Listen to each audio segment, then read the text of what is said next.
దేవుని యొక్క మహా ఉన్నతమైనటువంటి కృపను బట్టి గడిచినటువంటి 5 మాసాలకు ప్రకటన గ్రంథానికి సంబంధించినటువంటి ధ్యానంలో అనేక ప్రాముఖ్యమైనటువంటి విషయాలు మనం మాట్లాడుకోవడానికి, ధ్యానించడానికి దేవుడు చక్కటి అవకాశం, అన్నిటికీ మించిన మహాకృప మనందరి ఎడల కూడా అనుగ్రహించాడు. అయితే ఇంకా అక్కడతో ఇంకా ప్రకటన గ్రంథ ధ్యానాలు అయిపోయినాయండి. ఇక్కడి నుంచి బిబ్లికల్ వాక్య సంబంధమైన మర్మాల్ని ధ్యానించుకుందాము అనే ఆలోచనలో నేను ముందుకెళ్ళాను, కానీ దేవుడు పూర్తిగా దాన్ని తప్పించి మళ్ళీ ప్రకటన గ్రంథాన్ని ధ్యానించడానికి దేవుడు అవకాశం ఇచ్చాడు. బైబిల్లో కొన్ని రహస్యాలు, కొన్ని మర్మాలు చెప్పకపోవడమే మంచిది అనేటువంటి ఒక ఆలోచనలో కూడా నేను రావడం జరిగింది. కనుక ఆ యొక్క ప్రస్తావన నేను చేయాలనుకోవట్లేదు. ప్రకటన గ్రంథం మొదట అధ్యాయం నుంచి కనబడేటువంటి కొన్ని విషయాల్ని మనం మాట్లాడుకోవాలని దైవ ప్రేరేపణైతే పొందుకున్నాం.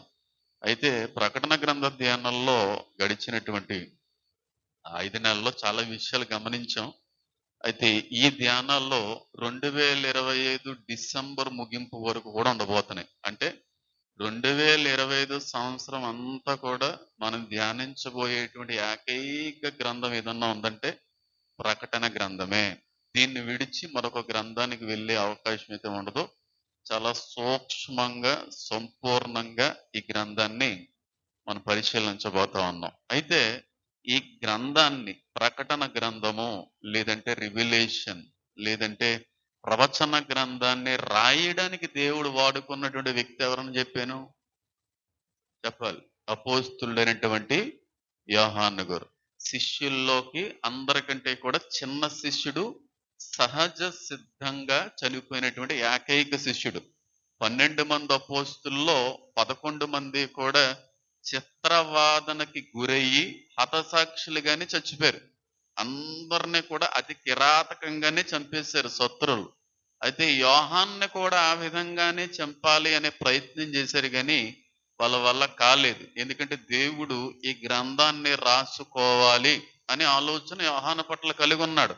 కాబట్టి దేవుడు ఒక మనిషి ద్వారాగా చేయించుకోవాలన్నటువంటి పని నెరవేరకుండా, పూర్తవ్వకుండా ఎవరు ఎన్ని చేసినప్పుడు కూడా అది జరగదు అనేటువంటి ఒక మంచి ఉదాహరణ యోహాను గారి యొక్క జీవిత సాక్ష్యమే. ఈయన కూడా హతసాక్షిగా చంపే ప్రయత్నాలు చేశారు, కానీ మరణం సంభవించలేదు. పురుగులు, ఆ విష సర్పాలు ఇలాంటి గుంతల్లో పాడేసిన మరణం రాలేదు.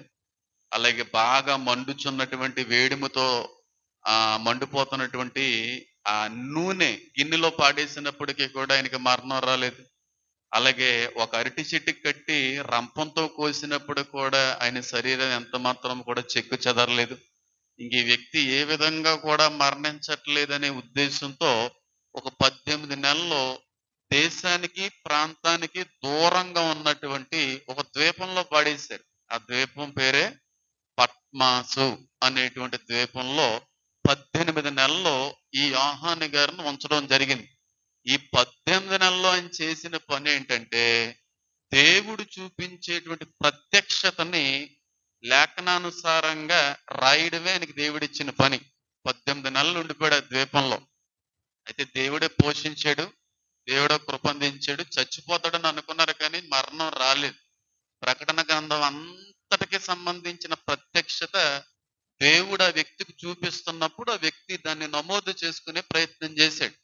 కాబట్టి ప్రకటన గ్రంథం అనేటువంటిది పట్మాసు అనేటువంటి ద్వీపంలో ఉండగా రాయబడినటువంటి గ్రంథం. ఈ 18 నెలల తర్వాత దేవుడు మళ్ళీ కృప చూపి యోహాను గారిని బయటికి తీసుకొచ్చారు. ఏదో విధంగా బయటికి తీసుకొచ్చిన ప్రయత్నాలు చేసినప్పుడు ఆయన పరిచర్య చేశాడు. పరిచర్య చేసిన తర్వాత కొన్ని దినాల తర్వాత సహజ సిద్ధంగానే చచ్చిపోయారు. ఎవరో చంపలేదు, నార్మల్ డెత్తే వచ్చింది. మరియమ్మ గారు ఎక్కడైతే చనిపోయి సమాధి చేయబడ్డారో ఆ సమాధి పక్కనే ఈయన సమాధి కూడా ఒకప్పుడు ఉండేది. అయితే తర్వాత కాలక్రమేణా వాతావరణ మార్పులను బట్టి సముద్ర మట్టం పెరుగుతూ ముందుకు వచ్చిన కారణాన్ని బట్టి ఆ సమాధులు రెండో కూడా సముద్రంలో కలిసిపోయినాయి. ఇది చరిత్ర చెబుతున్నటువంటి విషయం. కాబట్టి ఆయన సహజ సిద్ధమైనటువంటి మరణాన్నే పొందారు. ఈ 18 నెలల్లో ఆయన చూసిన అన్నిటిని మనం గమనించుకోలేదు, కొన్నిటిని అయితే మాత్రం మనం మర్చిపోయాం. ఈ రోజు మొదలుకొని ఒక 2-3 నెలలో యోహాను గారి ద్వారాగా దేవుడు ఆనాటి 7 సంఘాలకి రాసిన 7 ఉత్తరాల గురించి మనం మాట్లాడుకోవడానికి ప్రయత్నిస్తున్నాం. ఆల్రెడీ ఈ విషయాన్ని మన సంఘస్థులకి అయితే 3-4 సార్లు చెప్పాను. ఇదేం కొత్త విషయం ఏం కాదు. 2019 నుంచి కూడా దీని మీద చాలాసార్లు మనం మాట్లాడుకోవడం జరిగింది. అయితే ఈసారి మాట్లాడుకోబోయేటువంటి తీరు గడిచినటువంటి ఎన్నో విషయాల్లో మాట్లాడిన దానికి విభిన్నంగా ఉండబోతుంది. కాబట్టి ఈ 7 సంఘాలకి దేవుడు ఏ కారణాన్ని బట్టి ఉత్తరం రాశాడు, ఆ ఉత్తరాల్లో ఏమి రాయబడి ఉన్నాయి, ఆ ఉత్తరాలు ఆనాటి సంఘాలకి మాత్రమే వర్తిస్తాయా, ఈనాటి సార్వత్రిక సంఘానికి కూడా వర్తిస్తుందా లేదా అనే ఆలోచన మనం చేయబోతా ఉన్నాం. ప్రకటన గ్రంథము 2వ అధ్యాయాన్ని కన్నా మనం చూసినట్టయితే ఆయన రాస్తూ ఏ సంఘాల గురించిన ప్రస్తావన చేశాడనేటువంటి విషయం కూడా ఆ చోట రాయబడింది. ప్రకటన గ్రంథం 1వ అధ్యాయం అంతా కూడా యోహాను గారు పట్మాసు ద్వీపంలో పరవాసి అయి ఉండినప్పుడు దేవుడు ఆయనకి ప్రత్యక్షమయ్యాడు దర్శన రూపంలో. ఏంటి, ఈ ద్వీపంలో నేను ఒక్కనే ఉండాలి కదా, నన్ను ఒక్కనే పాడేశారు కదా, ఒక్క మనిషి కూడా లేనటువంటి ద్వీపంలో ఒంటరిగా ఉన్నాను కదా, అలాంటి ఈ ఒంటరి ద్వీపంలో కొత్తగా మరొక వ్యక్తి ఎవరో మాట్లాడుతున్న స్వరం నాకు వినబడిందేంటి, ఈ రెండో వ్యక్తి ఎవరో అనే ఆలోచనతో వెనక్కి తిరిగి చూసిన వెంటనే యేసుక్రీస్తు ప్రభువారి యొక్క మహిమ ప్రత్యక్షతను చూశాడు. చూసిన వెంటనే చచ్చిన వారి వలె పడిపోయాడు. ఆయన ఆత్మవశుడై ఉండగానే దేవుడు ప్రత్యక్షలు చూపుతాడు. అంతేగాని నువ్వు పనిలో ఉన్నప్పుడు పడుకున్నప్పుడు ఈ కాదు. నిజమైన ఆత్మ సంబంధమైనటువంటి వశులుగా పరిపూర్ణులుగా మారిన వాళ్ళతోనే దేవుడు స్వయంగా మాట్లాడడానికైనా చూపించడానికైనా ఇష్టపడతాడు తప్ప నువ్వు దేవునికి దూరంగా బతుకుతున్నటువంటి సమయంలో కూడా ప్రత్యక్షతలో దర్శనాలు వచ్చేస్తున్నాయంటే ఆ దర్శనాలు ఎక్కడి నుంచి వచ్చేస్తున్నాయి నీకు అర్థం అవ్వాలి. దేవుడితో పరిపూర్ణంగా సంపూర్ణంగా గడిపేవాడితో మాత్రమే దేవుడు మాట్లాడతాడు. దేవుడు ఏమన్నా చూపించడానికి ప్రయత్నిస్తాడు. అప్పుడు ఏంటి కొత్తగా వినబడుతుంది గొంతు, నేను ఒక్కడనే ఉన్నాను కదా ఈ కొండలో ఈ గుహలో ఇన్నాళ్ళలో కూడా, అలాంటి కొత్త స్వరం ఏదో వినబడుతుందని చెప్పి భయపడ్డాడు వ్యక్తి. భయపడుతూనే ఆ స్వరం ఏమిటా అని వెనక్కి తిరిగిన వెంటనే యేసుక్రీస్తు ప్రభువారి యొక్క మహిమ స్వరూపాన్ని స్వయంగా చూసేశాడు. స్వయంగా ఎప్పుడైతే నరమాత్రుడు చూసేసాడో వెంటనే చచ్చినవాడు అయిపోయాడు, పడిపోయాడు కిందకి. చూడలేకపోయాడు ఆయన యొక్క స్వారూప్యాన్ని. ఎప్పుడైతే చూడలేకపోయాడో అప్పుడు యేసుక్రీస్తు ప్రభువారు ఆయన భుజాన్ని తట్టి, భయపడకో, లెగు, నీతో నేను మాట్లాడాలనుకుంటున్నాను, నీ ద్వారాగా కొంతమంది కొన్ని విషయాలు చెప్పాలనే ఆలోచన నేను కలిగి ఉన్నాను కనుక భయపడకు యోహాను, నేను ఏదైతే మాట్లాడుతున్నానో ఏదైతే నీకు చూపిస్తున్నానో వాటన్నిటినీ కూడా రాసి ఇది అనేక మందికి చేరడానికి నువ్వు దాని విషయంలో ఉపయోగపడాలి అని అన్నాడు. అలా మాట్లాడిన తర్వాత ఆయన స్వరూపాన్ని చూసినప్పుడు యోహాను ఆయన స్వరూపం అంతటిని కూడా వివరించుకుంటూ వచ్చినటువంటి గ్రంథమే ప్రకటన గ్రంథం 1వ అధ్యాయం. అందులో యేసుక్రీస్తు ప్రభువారి యొక్క స్వారూప్యం అంతటిని కూడా అద్భుతంగా వివరించాడు. వివరించిన తర్వాత యేసుక్రీస్తు ప్రభువారు ఆనాటి 7 సంఘాలకి ఉత్తరాలు రాయమన్నాడు. నేను ఏ ఉత్తరాలు అయితే రాయమంటున్నానో ఆ ఉత్తరాలన్నీ కూడా నువ్వు రాయాలి అని అన్నప్పుడు ఆయన వెంటనే రెడీ అయిపోయాడు అన్నమాట. అది పరిస్థితి. కాబట్టి యేసుక్రీస్తు ప్రభువారు సంఘాలకి రాయించిన ఉత్తరాలు అయితే ఆనాటి సంఘాలకి మాత్రమే ఉపయోగపడేటువంటి వాడి ఉత్తరాలు, ఈనాటి సార్వత్రిక సంఘానికి కూడా ఉపయోగపడేటువంటి వాడి ఈ ఉత్తరాలంటే ఆనాటి సంఘాలకి మాత్రమే కాదు, ఈనాటి యేసుక్రీస్తు ప్రభువారు వచ్చు సమయం వరకు కూడా ఉండేటువంటి సంఘానికి కూడా ఉపయోగపడేటువంటి వర్తించేటువంటి ఉత్తరాలు. కాబట్టి చాలామంది ఏమంటా ఉంటారంటే ప్రకటన గ్రంథంలో కనబడే 7 సంఘాలకి దేవుడు రాయించిన ఉత్తరాల గురించి మనం చదవక్కర్లేదు, మనం ధ్యానించక్కర్లేదు, దాని గురించి ఎక్కువ ఆలోచించక్కర్లేదు, కేవలం ఆనాటి 7 సంఘాలకి మాత్రమే రాయించిన ఉత్తరాలు, ఈ సంఘాలకి సంబంధించినవి కాదు, ఈ సంఘానికి వర్తించేటివి కాదు అని చెప్పి కొంతమంది బోధిస్తూ ఉంటారు. నేను అంటాను, ఆ 7 సంఘాలకి ఆనాటి సంఘాలకి మాత్రమే దేవుడు రాయించినట్టయితే ఈనాటి సంఘానికి ఉపయోగపడేటువంటి బైబిల్ గ్రంథంలో వాటిని ఉంచవలసిన అవసరత లేదు, అసలు రాయించవలసిన అవసరత లేదు. ఈనాటి సంఘాలకి కూడా వర్తించే ఉత్తరాలు. ఒకవేళ నిజంగా ఆలి చెప్పింది నిజం అనుకుంటే రోమీలకి రాసిన పత్రిక మనకు రాశాడా? కొరింథీ సంఘానికి రాసింది మనకు రాశాడా? రాయలేదు కదా. ఎఫీసీలకు రాసింది మన సంఘం కదా? కాదు కదా, ఆనాటి సంఘాలు. మరి ఆనాటి సంఘాలకు రాసిన ఉత్తరాలు ఇంకెందుకున్నాయి బైబిల్ గ్రంథంలో? మరి వాటిని కూడా తీసేయాలి కదా. ఆ సంఘాల గురించే మాట్లాడుతూ నేటి సంఘానికి ఏ విధంగా అయితే మాదిరి చూపిందో ఆ విధమైన మాదిరిని, హెచ్చరికని, సూచనల్ని ఇచ్చేటువంటి ఉత్తరాలు. కానీ కొంతమంది అంటారు అస్సలు చదవకూడదు, అస్సలు ధ్యానించకూడదు, వాటిని అస్సలు బోధించకూడదు, కేవలం ఆ సంఘాలకు మాత్రమే వర్తించేవి. అలాగైతే కొరింథీలకు రాసిన పత్రిక తీసేయాలి, ఎఫీసీలకు రాసినటువంటి పత్రిక తీసేయాలి, కొలస్సీలకు రాసిన పత్రిక కూడా తీసేయాలి. ఎందుకంటే ఆ సంఘాలు ఇప్పుడు లేవు కాబట్టి.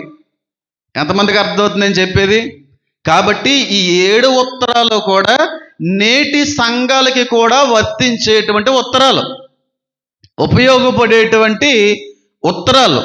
కాబట్టి దీన్ని ఏ విధంగా కూడా మనం వదిలిపెట్టడానికి, అశ్రద్ధ చేయడానికి వీలు లేనే లేదంటాను. కాబట్టి ఆనాటి 7 సంఘాలకి దేవుడు రాయడంతో పాటుగా ఈనాటి సంఘానికి కూడా ఉపయోగపడేటువంటి విధంగానే దేవుడు ఆ ఉత్తరాల్లో కొన్ని మాటలు రాశాడు.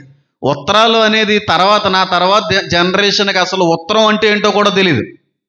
ఈనాటి జనరేషన్, ఈనాటి తరానికే ఉత్తరం అనే మాట కొంచెం ఏదో అర్థవంతంగా ఉంది. నా తర్వాత వచ్చేటువంటి ఇంకో 2 జనరేషన్స్కి, రెండెందుకు, నా తర్వాత వచ్చేటువంటి జనరేషన్కి ఉత్తరం అంటే తెలీదు, పోస్ట్ ఆఫీస్ అంటే తెలీదు, పోస్ట్ మ్యాన్ అంటే తెలీదు. అవునా కదా? పోస్ట్ అంటే కూడా తెలీదు. ఎందుకంటే అలాంటి జనరేషన్లోకి మనం వెళ్ళిపోతున్నాం. కానీ ఆ రోజుల్లో ఉత్తరాలు వచ్చినాయంటే అంత ఆనందంగా ఉండేది.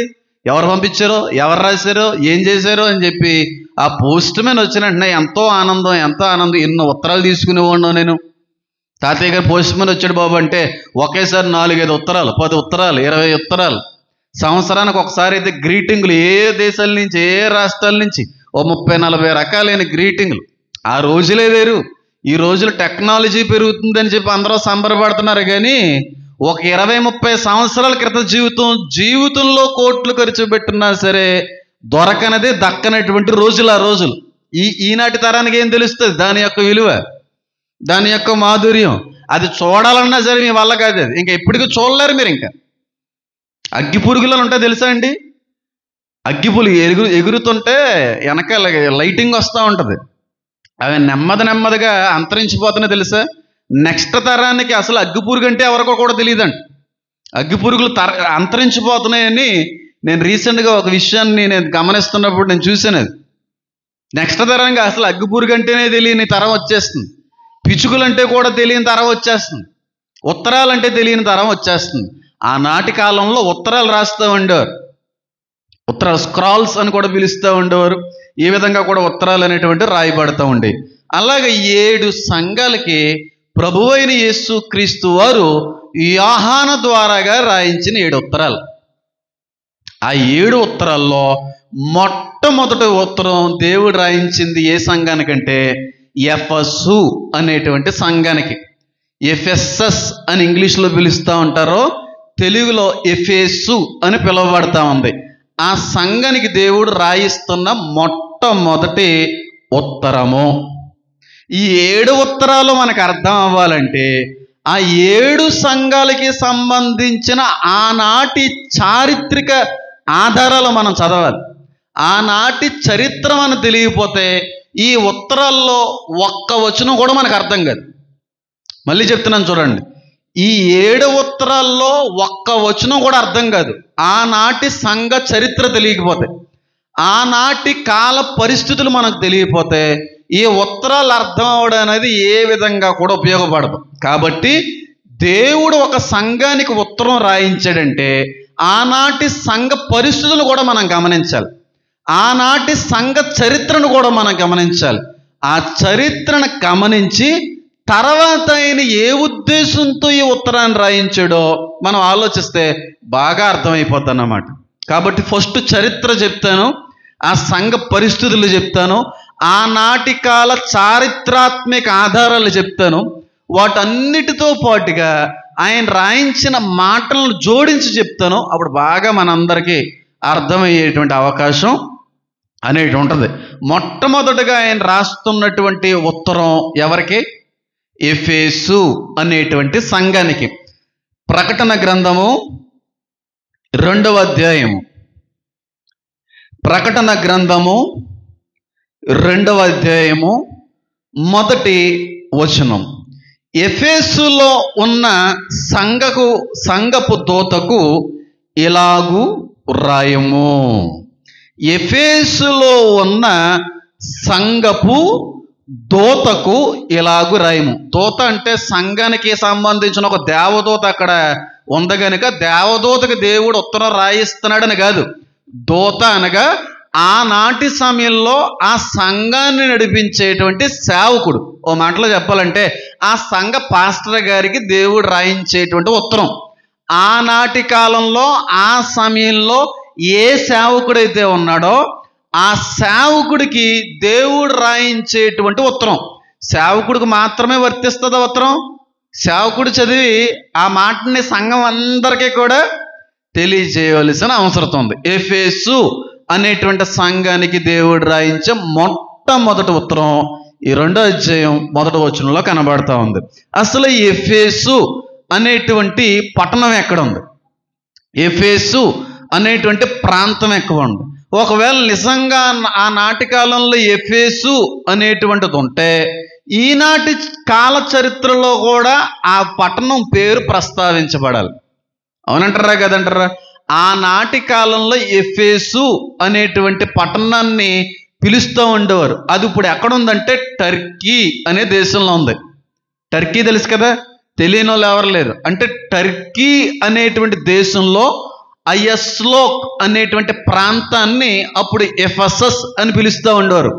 అప్పుడు ఎఫెసు అని ఏ పట్టణాన్ని అయితే పిలిచారో ఇప్పుడు అదే పట్టణం అయస్లోక్గా పిలువబడతా ఉంది. ఎంతమందికి అర్థమవుతుంది నేను చెప్పేది?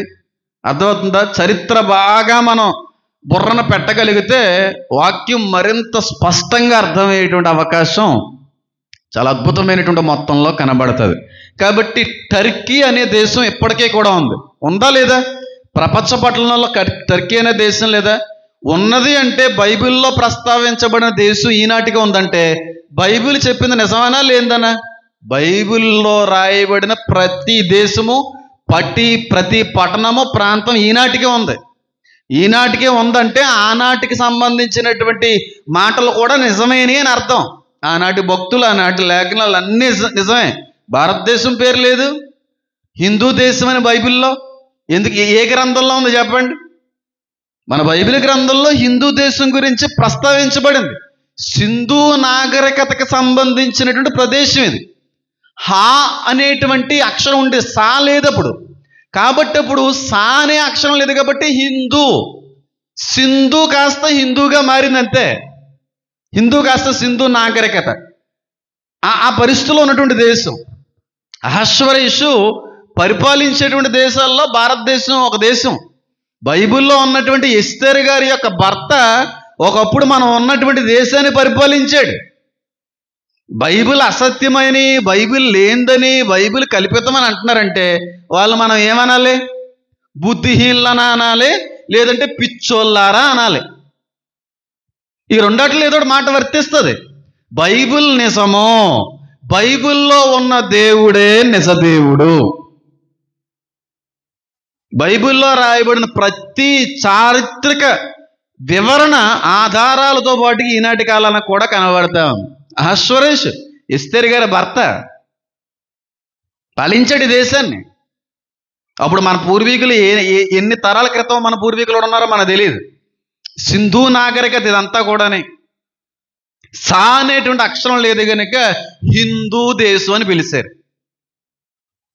సింధు నది ప్రవహించేటువంటి ప్రదేశం యొక్క అంచులు భాగం ఇదంతానే. సరే, దాని గురించి మనం తర్వాత ఎప్పుడున్నా మాట్లాడుకునేటువంటి ప్రయత్నం అయితే చేస్తాం. టర్కీ అనేటువంటి ప్రస్తుత దేశంలో అయస్లోక్ అనే ప్రాంతం ఉంది. అయస్లోక్ అనే ప్రాంతమే ఆనాటి ఎఫెస్సు. ముస్లిమ్స్ని చాలామంది తొరకలు అని పిలుస్తూ ఉంటారా? ఎందుకు పిలుస్తారు చెప్పండి? తొరకలు అనే పేరు ఎందుకు వచ్చింది చెప్పండి? ప్రవీణ్ పగడాల గారితో డిబేట్ చేసేటువంటి, ఆయనతో చాలా సమీపంగా ఉన్నటువంటి ఒక అన్నయ్య ఉన్నాడు. పేరు నేను చెప్పను, నాకు మంచి పరిచయస్తులు. నేను 2-3 సార్లు మాట్లాడడం జరిగింది. హైదరాబాద్ కూడా వెళ్ళినప్పుడు కలవాలనే ఆలోచన ఇంకా కలవలేదు. నాకు ఇప్పటికే కూడా మంచి రిలేషన్ ఉంది. ప్రవీణ్ పగడాల గారికి బెస్ట్ ఫ్రెండ్ ఆ వ్యక్తి. ఆ వ్యక్తి నాకు ఒకసారి ఫోన్ చేశారు రీసెంట్గా, ఒక 6-7 మంత్స్ బ్యాక్. ఇదే విషయంలో నన్ను కొంచెం ప్రోత్సహించడానికి, అభినందించడానికి, కొంచెం కరేజ్ ఇవ్వడానికి, ధైర్యం ఇవ్వడానికి. చాలా బాగా మాట్లాడుతున్నావు, ఈ ధైర్యంతో వెళ్ళిపో, ఇదే డిగ్నిటీ ఫాలో అయిపో, భయపడక్కర్లేదు హేమన్ అసలు అని చెప్పి కొన్ని మంచి మాటలు తెలియజేశారు. మంచి మాటలతో పాటుగా కొన్ని తెలియని విషయాలు కూడా ఆయన తెలియపరిచారు. అప్పుడు అన్నయ్యని బట్టి నేను దేవుని ఎంతో స్తుతించాను. నేను తెలియని విషయాన్ని కూడా నేర్చుకున్నాను. ఆ తెలియని విషయాల్లో ఆయన ద్వారాగా ప్రవీణ్ పగడాల గారు పక్కనే ఉంటాడు ఆయన. ఆ వ్యక్తి చెప్పిన మాట ఏంటంటే, మాటల్లో మన దేశానికి సంబంధించినటువంటి ముస్లిమ్స్ని మనం తురకలో అని పిలుస్తుంటారు. ఎందుకు పిలుస్తారో తెలుసా హేమన్ అని అడిగారు ఆయన. తెలీదన్నయ్య అన్నాను. ఎందుకు పిలుస్తారో తెలుసా? టర్కీ అనేటువంటి దేశం నుంచి వచ్చినటువంటి వ్యక్తుల్ని తురకలో అని పిలిచేవారు. టర్కీ దేశానికి సంబంధించినటువంటి వ్యక్తులలో ఇంగ్లీష్ కాస్త తెలుగులో తురకలో అనే పేరు వచ్చేసింది వాళ్ళకి. అంతమించి ఏమీ లేదు అందులో. అక్కడి నుంచి వచ్చిన వాళ్ళు వీళ్ళని చెప్పి ఆయన చెప్పడం జరిగింది. గాడిద గుడ్డు అనే మాట విన్నారా? ఆ మాట అంటే తాతయ్య గారు చాలా కోపపడుతూ ఉండేవారు. ఆ మాట ఎందుకు వచ్చిందో తెలుసా నీకు హేమన్ అని చెప్పి. చాలా జ్ఞానం ఆయన, మంచి అపాలజిస్ట్ ఆయన, మంచి అపాలజిస్ట్. రక్షణ ఛానల్లో సాక్షి అపాలజిస్టులు ఆయన మంచి పాత్ర పోసి ఇప్పుడు కూడా ఉన్నాడు. మంచి రిలేషన్ ఉంది ఆయనతో నాకు. గాడిద గుడ్డు అనే పేరు ఎందుకు వచ్చింది తెలుసా? బ్రిటిష్ వాళ్ళు మన దేశాన్ని పరిపాలిస్తూ ఉండేవారు. ఆ పరిపాలించేటువంటి సమయంలో ప్రతిదానికి కూడా వాళ్ళ క్రైస్తువులు కనుక గాడ్ ఈజ్ గుడ్ అంటూ ఉండేవారంట. వీళ్ళకి ఇంగ్లీష్ రాదు కాబట్టి గాడిద గుడ్డు అనే పేరు వచ్చేసింది అక్కడి నుంచి. గాడ్ ఈజ్ గుడ్ అనే అర్థం ఏంటి? దేవుడు మంచివాడు అని వాళ్ళు మాట్లాడుతూ ఉండేవారు ఇంగ్లీషులో. మన వాళ్ళకి ఇంగ్లీష్ అంతంత మాత్రమే కాబట్టి తెలిసి తెలియనట్టుగా ఉండేది కనుక గాడ్ ఈజ్ గుడ్ కాస్త గాడ్ ఈజ్ గుడ్ అయిపోయింది. అది దాని తేడా అని చెప్పి చాలా విషయాలు చెప్పాడు ఆయన. నేను చాలా ఆనందించి, చాలా చారిత్రక జ్ఞానాన్ని పొందుకున్నటువంటి వ్యక్తి. నిజంగా అలాంటి వారు ఈనాటికే మన మధ్యన ఉండవు అనేది, అలాంటి వారితో నాకు పరిచయం అనేది కూడా దేవుడిచ్చిన మహా గొప్ప ధన్యత. ఆయన ఎవరో కూడా తెలియదు, అంటే చూడడం తప్ప నాకు తెలియదు. అలాంటి వ్యక్తి ఫోన్ చేశారు నాకు. ఫోన్ చేసి మాట్లాడితే చాలా చక్కగా 2-3 సార్లు ఆయనతో మాట్లాడడం జరిగింది. అలాగే నేను ఒక వీడియోని చేసినప్పుడు కూడా నేను చూసిన వీడియోని చాలా కరెక్ట్గా చెప్పాను నువ్వు అని చెప్పినప్పుడు 666 ముద్రను కూడా వీడియో పంపించమండం అన్నయ్య. పంపించిన తర్వాత యాక్యురేట్గా చెప్పమండం, చాలా విషయాల్లో నన్ను ఆయన ప్రోత్సహించడం అనేది ఈనాటికి కూడా చేస్తూ ఉంటాడు ఆయన. అలాంటి వ్యక్తి. టర్కీ అనే దేశం, ఆ టర్కీ అనేటువంటి దేశం ఈనాటికి ఏముంది, అక్కడ అయస్లోక్ అనేటువంటి ప్రాంతం ఉంది. ఆ ప్రాంతంలో దేవుడు ఒక సంఘాన్ని ఏర్పరచుకున్నాడు. ఆ సంఘం పేరే ఎఫెస్సు అనేటువంటి సంఘం. ఇశ్రాయేల్లో మొట్టమొదటిగా సువార్త విస్తరించబడలేదు, లేదంటే రోమా పట్టణంలో మొట్టమొదటిగా సువార్త అనేటువంటిది ప్రజ్వలించబడలేదు. మొట్టమొదటగా బలమైన సువార్త విస్తరించబడింది. అనేక అన్య జనాంగాన్ని కట్టినటువంటిది ఏదైనా ఉందంటే ఎఫెస్సు అనేటువంటి సంఘమే. అంటే మొట్టమొదటి సంఘం అని నేను అనట్లేదు, కానీ మొట్టమొదటిగా బలమైన సువార్తని ప్రకటించినటువంటి సంఘం ఇది. ఈ సంఘాన్ని ఆవిర్భించినటువంటి వాళ్ళు అకోల్లా, ప్రిస్సిల్లా. ఎంతమంది తెలుసు? అకోల్లా, ప్రిస్సిల్లా. ఇందులో మగోడు ఎవరో చెప్పండి. అకోల్లా మగోళ్ళ, ప్రిస్సిల్లా మగోళ్ళ చెప్పండి. అకోల్లా, ప్రిస్సిల్లా అనేటువంటి ఆ ఇద్దరు భార్య భర్తలో ఈ సంఘం పాత్ర, లేదంటే సంఘాన్ని నడిపించడంలో మంచి పాత్ర పోషించారు. తర్వాత పౌలు గారు 3 సంవత్సరాలు ఇదే ఎఫెస్సు అనేటువంటి సంఘంలో పాస్టర్గా పనిచేశాడు. ఈయన తర్వాత యోహాను గారు ఇక్కడ పాస్టర్గా పనిచేశారు. అంటే ఈ ప్రకటన గ్రంథాన్ని రాసిన యోహాను గారు ఇక్కడ పాస్టర్గా పనిచేశారు. దీని తర్వాత పాలీకార్ప్ అనేటువంటి దైవజనుడు ఈ సంఘంలో పనిచేశారు. ఇంచుమించుగా పౌలు గారు 3 సంవత్సరాలు ఈ సంఘాన్ని బలపరిచినట్టుగా, ఈ సంఘంలో సువార్తను ప్రకటించినట్టుగా, ఈ ప్రాంతంలో ఆయన పరిచర్య చేసినట్టుగా లేఖనానుసారమైనటువంటి ఆధారాలు ఉన్నాయి. చారిత్రాత్మక ఆధారాలు కూడా చాలా అద్భుతమైనటువంటి రీతిలో కనబడతా ఉన్నాయి. చాలా అద్భుతమైనటువంటి రీతిలో ఆనాటి కాలంలో ఈ ఎఫెసు అనేటువంటి సంఘంలో పౌలు గారు సువార్తను ప్రకటించేటువంటి ఆ తీరికని మనం గమనిస్తే చాలా ఆశ్చర్యకరంగా ఉంటుంది, చాలా అద్భుతంగా ఉంటుంది, చాలా చాలా వినసొంపుగా ఉంటుంది. ఎఫెసు అనేటువంటి పట్టణంలో పౌలు గారు ఇంచుమించుగా ఒక 3 years, ఒక 3 సంవత్సరాలు ఆయన పరిచర్య చేయడం అనేది జరిగింది.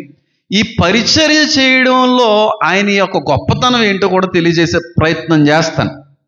వాస్తవానికి అకొల్ల ప్రిసిల్లా అనేటువంటి వాళ్ళు కొరింథీ సంఘంలో పౌలు గారు వాక్యం చెప్తున్నప్పుడు పరిచయమైన వారు వీళ్ళు. కొరింథీ అనేటువంటి సంఘంలో పౌలు గారు సువార్తని వాక్యాన్ని పంచుతున్నటువంటి సమయంలో పరిచయం అయినటువంటి వ్యక్తులు అకొల్ల ప్రిసిల్లా అనేటువంటి వాళ్ళు. ఇక్కడ పరిచయం అయిన తర్వాత అకొల్ల ప్రిసిల్లా పౌలు గారు మంచి ఫ్రెండ్స్ అయిపోయారు. ఆ కొరింథీ సంఘం నుండి ఎఫెసు అనేటువంటి సంఘానికి సువార్త ప్రకటించడానికి వెళ్ళబోతున్నాడు పౌలు. ఆ వెళ్ళే సమయంలో అకొల్ల ప్రిసిల్లాను కూడా తీసుకెళ్ళిపోయాడు. ఆయనతో పాటుగా వీరిద్దరిని కూడా తీసుకెళ్ళాడు. వీళ్ళిద్దరినీ కూడా, ఎందుకంటే వీళ్ళిద్దరు అప్పటికే ఎఫెసు అనేటువంటి ప్రాంతంలో సువార్త ప్రకటించడంలో వాళ్ళు ముందుకు వెళ్ళిపోయారు. వాళ్ళు ఆ పని చేసుకుంటూ వెళ్ళిపోయారన్నమాట. కాబట్టి ఆ క్రమంలో అకొల్ల ప్రిసిల్లా అనేటువంటి వాళ్ళు ఈ సంఘాన్ని మొదటగా బలపరిచిన వాళ్ళు. తర్వాత యోహాను గారు పనిచేశారు. తర్వాత పౌలు గారు కూడా ఇదే సంఘంలో పరిచర్య చేయడం అనేటువంటిది మనకు చాలా అద్భుతంగా మనకు కనబడతా ఉంది. అయితే ఆయన సువార్త ఎలా ప్రకటించేవాడంటే, ఆయన సువార్త ఏ విధంగా ప్రకటించేవాడో చెప్తాను చూడండి. అదొక పెద్ద మార్కెట్. ఎఫెసు అనేటువంటి ప్రాంతంలో పెద్ద మార్కెట్ ఉంటుంది. ఇక్కడికే మనకి మార్కెట్లు జరుగుతూ ఉంటాయి కదా, సంత మార్కెట్లు జరుగుతూ ఉంటాయి కదా, అలాగే అక్కడ ఒక పెద్ద సంత అనేది ఉంది. ఆ సంతలో మార్కెట్ జరుగుతూ ఉండేది అన్నమాట. ఎప్పుడు కూడా బయట ప్రజలు, అన్యులు, చుట్టుపక్కల పట్టణాలకు సంబంధించిన వాళ్ళందరూ వచ్చి ఇక్కడ కొనుక్కొని లేదంటే ఇక్కడ అమ్ముకొని వెళ్ళడం అనేది ఎక్కువ బిజినెస్ జరుగుతూ ఉంటుంది. ఆ బిజినెస్ జరిగేటువంటి సంతలోకి వెళ్ళి వాక్యం చెప్తూ ఉండేవాడు. ఆ బిజినెస్ ఎక్కడైతే జరుగుతుందో, అన్ని జనాంగం ఎక్కడైతే కూడుకుంటున్నారో, బయటి వాళ్ళు ఎక్కడికైతే ఎక్కువగా తరచుగా వస్తున్నారో ఆ ప్రాంతానికి వచ్చి ఆ సంతలో వాక్యాన్ని ప్రకటిస్తూ ఉండేవాడు. ఆ వాక్యాన్ని ప్రకటిస్తున్నటువంటి క్రమంలో చాలా మందిని విభేదిస్తూ ఉండేవారు. నువ్వు చెప్పేది కరెక్ట్ కాదు, యేసు దేవుడేటి, అలా మాట్లాడతావేటి, ఇలా మాట్లాడతావేటి అని చెప్పి ఈయనకి వ్యతిరేకంగా మాట్లాడుతూ ఉండేవారు. కొంతమంది అన్యులు కావచ్చు, కొంతమంది యూదులు కావచ్చు. వ్యతిరేకంగా మాట్లాడుతున్నప్పుడు పౌలు గారు చేసే పని ఏంటంటే, సంతలోనే వారికి సమాధానం చెప్పేవాడు కదా ఆయన. మీకు ఏమన్నా డౌట్స్ ఉంటే, మీకు ఏమన్నా సందేహాలు ఉంటే, మీరు ఏమన్నా నాతో తర్కించాలి అని అనుకుంటే మీరు ఓ పని చేయండి. ఏంటి అంటే, ఊరు చివరన, ఈ ఎఫెసు అనేటువంటి పట్టణపు ఊరు చివరన తోరను అనేటువంటి ఒక పెద్ద హాల్ ఉంది. పెద్ద హాలు ఖాళీగా ఉంటుంది. ఆ హాలు అక్కడికి వచ్చేయండి. అక్కడికి వచ్చిన తర్వాత అక్కడ మాట్లాడుకుంటే ఏమన్నా మాట్లాడుకుంటే, అంతేకాని ఇక్కడ ఈ సంత మార్కెట్లో ఇలాంటి విభేదాలు బాగో. పైన ఉన్నటువంటి ప్రభుత్వ అధికారులు కూడా తెలిస్తే వాళ్ళు మళ్ళీ మన మీద ఇబ్బంది పెట్టే కార్యక్రమాలు జరుగుతాయి. కనుక నేను సువార్త ప్రకటిస్తున్నాను, కానీ మీరు నమ్మే వాళ్ళున్నా నమ్మని వాళ్ళున్నా, తెలుసుకోవాలన్న ఆలోచన ఆశ ఉన్నా, నన్ను ప్రశ్నించాలి అనే ఆలోచన ఉన్నా, మీరు ఏం చేయండి అంటే అక్కడికి వచ్చేయండి. ఊరు చివర తోరను అనేటువంటి ఒక హాల్ ఉంది, పాడైపోయినటువంటి ఒక పెద్ద హాలు.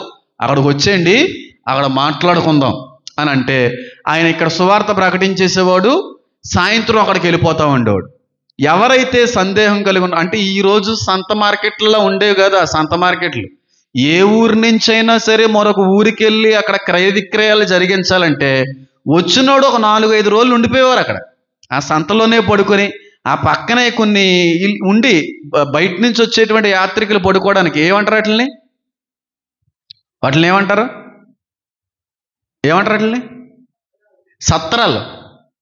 సత్రాల్లో ప్రభు అయిన యేసుక్రీస్తు ప్రభు వారు కూడా ఎక్కడ వాళ్ళ తల్లిదండ్రులు ఎక్కడికి వెళ్ళి ఉన్నారు? సత్రాల్లో. అలా సత్రాలు ఉండి ఆ సత్రాల్లో 2-3 రోజులు ఉండి ఆ 2-3 రోజుల్లో కావలసినంత సరుకులన్నీ కొనుక్కున్న తర్వాతే వెళ్ళేవారు. ఎందుకంటే ప్రయాణం అనేది ఆ రోజుల్లో ఇలాగ బండి మీద, ట్రైన్ మీద, బస్సు మీదే కాదు, గుర్ర బండ్ల మీద, గాడిదల మీద, నౌకల మీద. మళ్ళీ వచ్చిన నౌక మళ్ళీ తిరిగి వెళ్ళడానికి 15 రోజులు, వారం రోజులు కూడా పట్టేది. కాబట్టి వచ్చిన వాళ్ళు వారం రోజుల వరకు ఫుల్గా సంత చేసేసి అప్పుడు అవన్నీ ప్యాక్ చేసుకుని వెళ్ళేవాళ్ళు అన్నమాట. ఈ వచ్చిన వాళ్ళందరూ అక్కడ ఉండిపోతారు కదా. ఈ వారం రోజులు 10 రోజులు సంతలో బాగా సువార్త ప్రకటించేస్తూ ఉండేవాడు. ఎవరో చెప్పాలి? పౌలు గారు. ఈ ప్రకటించే క్రమంలో చాలామంది క్రీస్తుని అంగీకరించేవారు, కొంతమంది అనుమానం వ్యక్తపరిచేవారు, కొంతమంది ఏమో అసహనాన్ని వ్యక్తపరిచేవారు, కొంతమంది ఏమో ప్రశ్నించేవారు, నువ్వు తప్పు చెప్తున్నామని. ఇలాంటి వాళ్ళందరికీ అక్కడ సమాధానం చెప్పేవాడు కాదు, కేవలం సువార్త మాత్రమే ప్రకటించేవాడు. మీకు ఏమన్నా డౌట్లు ఉంటే ఊరి బయటకు వచ్చేయండి అనేవాడు. ఆ ప్రాంతం పేరే తోరను, టిరేనస్ అని పిలుస్తారు ఇంగ్లీష్లో. ఎక్కడ ఉంటుంది చెప్పండి? అపోస్తుల కార్యం 19వ అధ్యాయంలో కనబడుతుంది. ఈ ఎఫెసు అనేటువంటి సంఘం గురించి మనం చదువుతున్నప్పుడు అపోస్తుల కార్యం 18-19 అధ్యాయాల్ని దగ్గర పెట్టుకొని చదువుకుంటేనే ఈ సంఘం గురించిన ఉత్తరం బాగా అర్థమవుతుంది. ఒకసారి అపోస్తుల కార్యం 19వ అధ్యాయం తీయండి. అపోస్తుల కార్యం 19వ అధ్యాయం.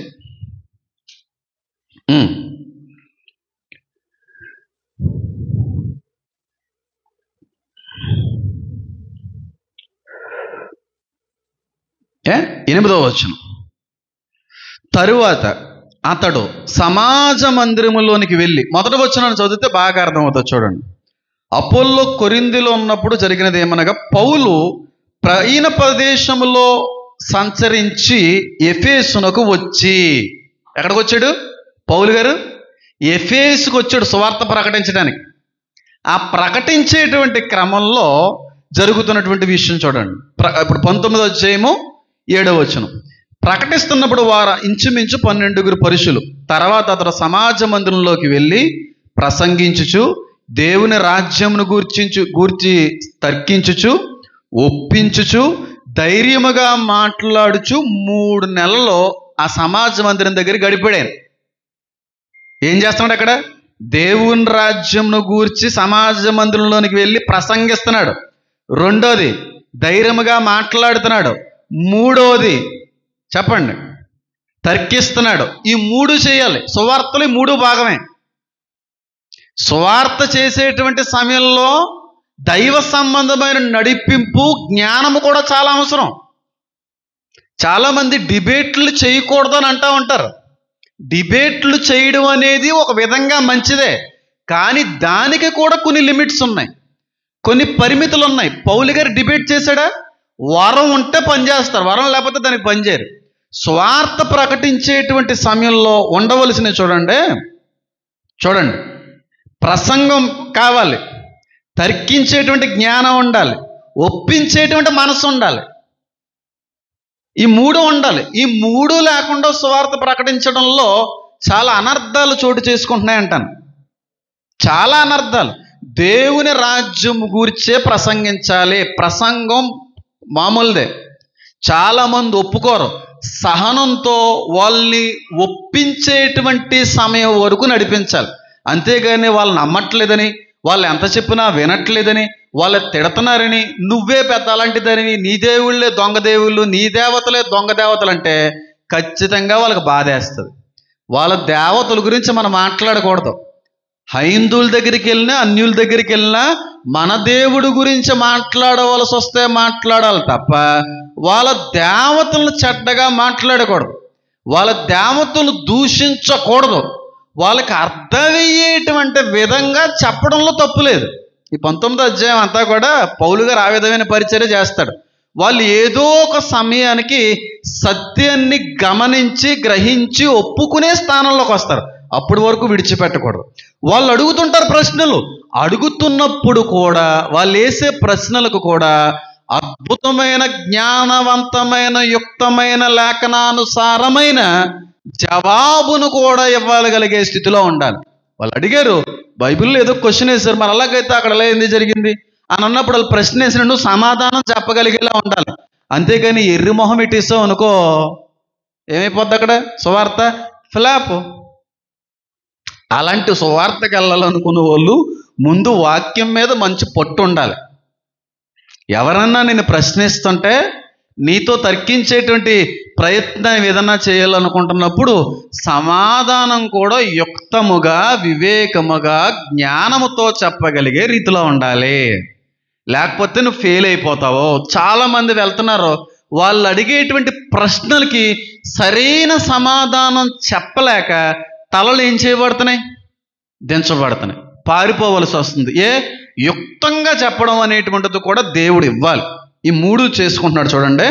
ధైర్యముగా కూడా ఏం చేస్తున్నాడు? ఈయన మాట్లాడుతున్నాడు అన్య జనాంగం మధ్యన ధైర్యముగా. ఈరోజు సువార్త ఎక్కడ ఎక్కువ కనబడుతుంది? సిటీల్లో, టౌన్స్లో, ఊరుల్లో. ఎక్కడ ఎక్కువ సువార్త? ఏజెన్సీల్లో సువార్త. ముస్లిమ్స్ ఉన్న ఏరియాలోకి వెళ్ళి ఎవరైనా సువార్త, పాత బస్తీల్లోకి వెళ్ళి ఎవరైనా సువార్త, ఎక్కువగా హైందువులు, అన్యులు ఉన్నటువంటి ప్రదేశంలోకి వెళ్ళి సువార్త. ఎందుకంటే భయం, ఏదన్నా చేసేస్తారు. ఒకవేళ నిజంగా పిలుపు వస్తే ఖచ్చితంగా వెళ్ళాలి.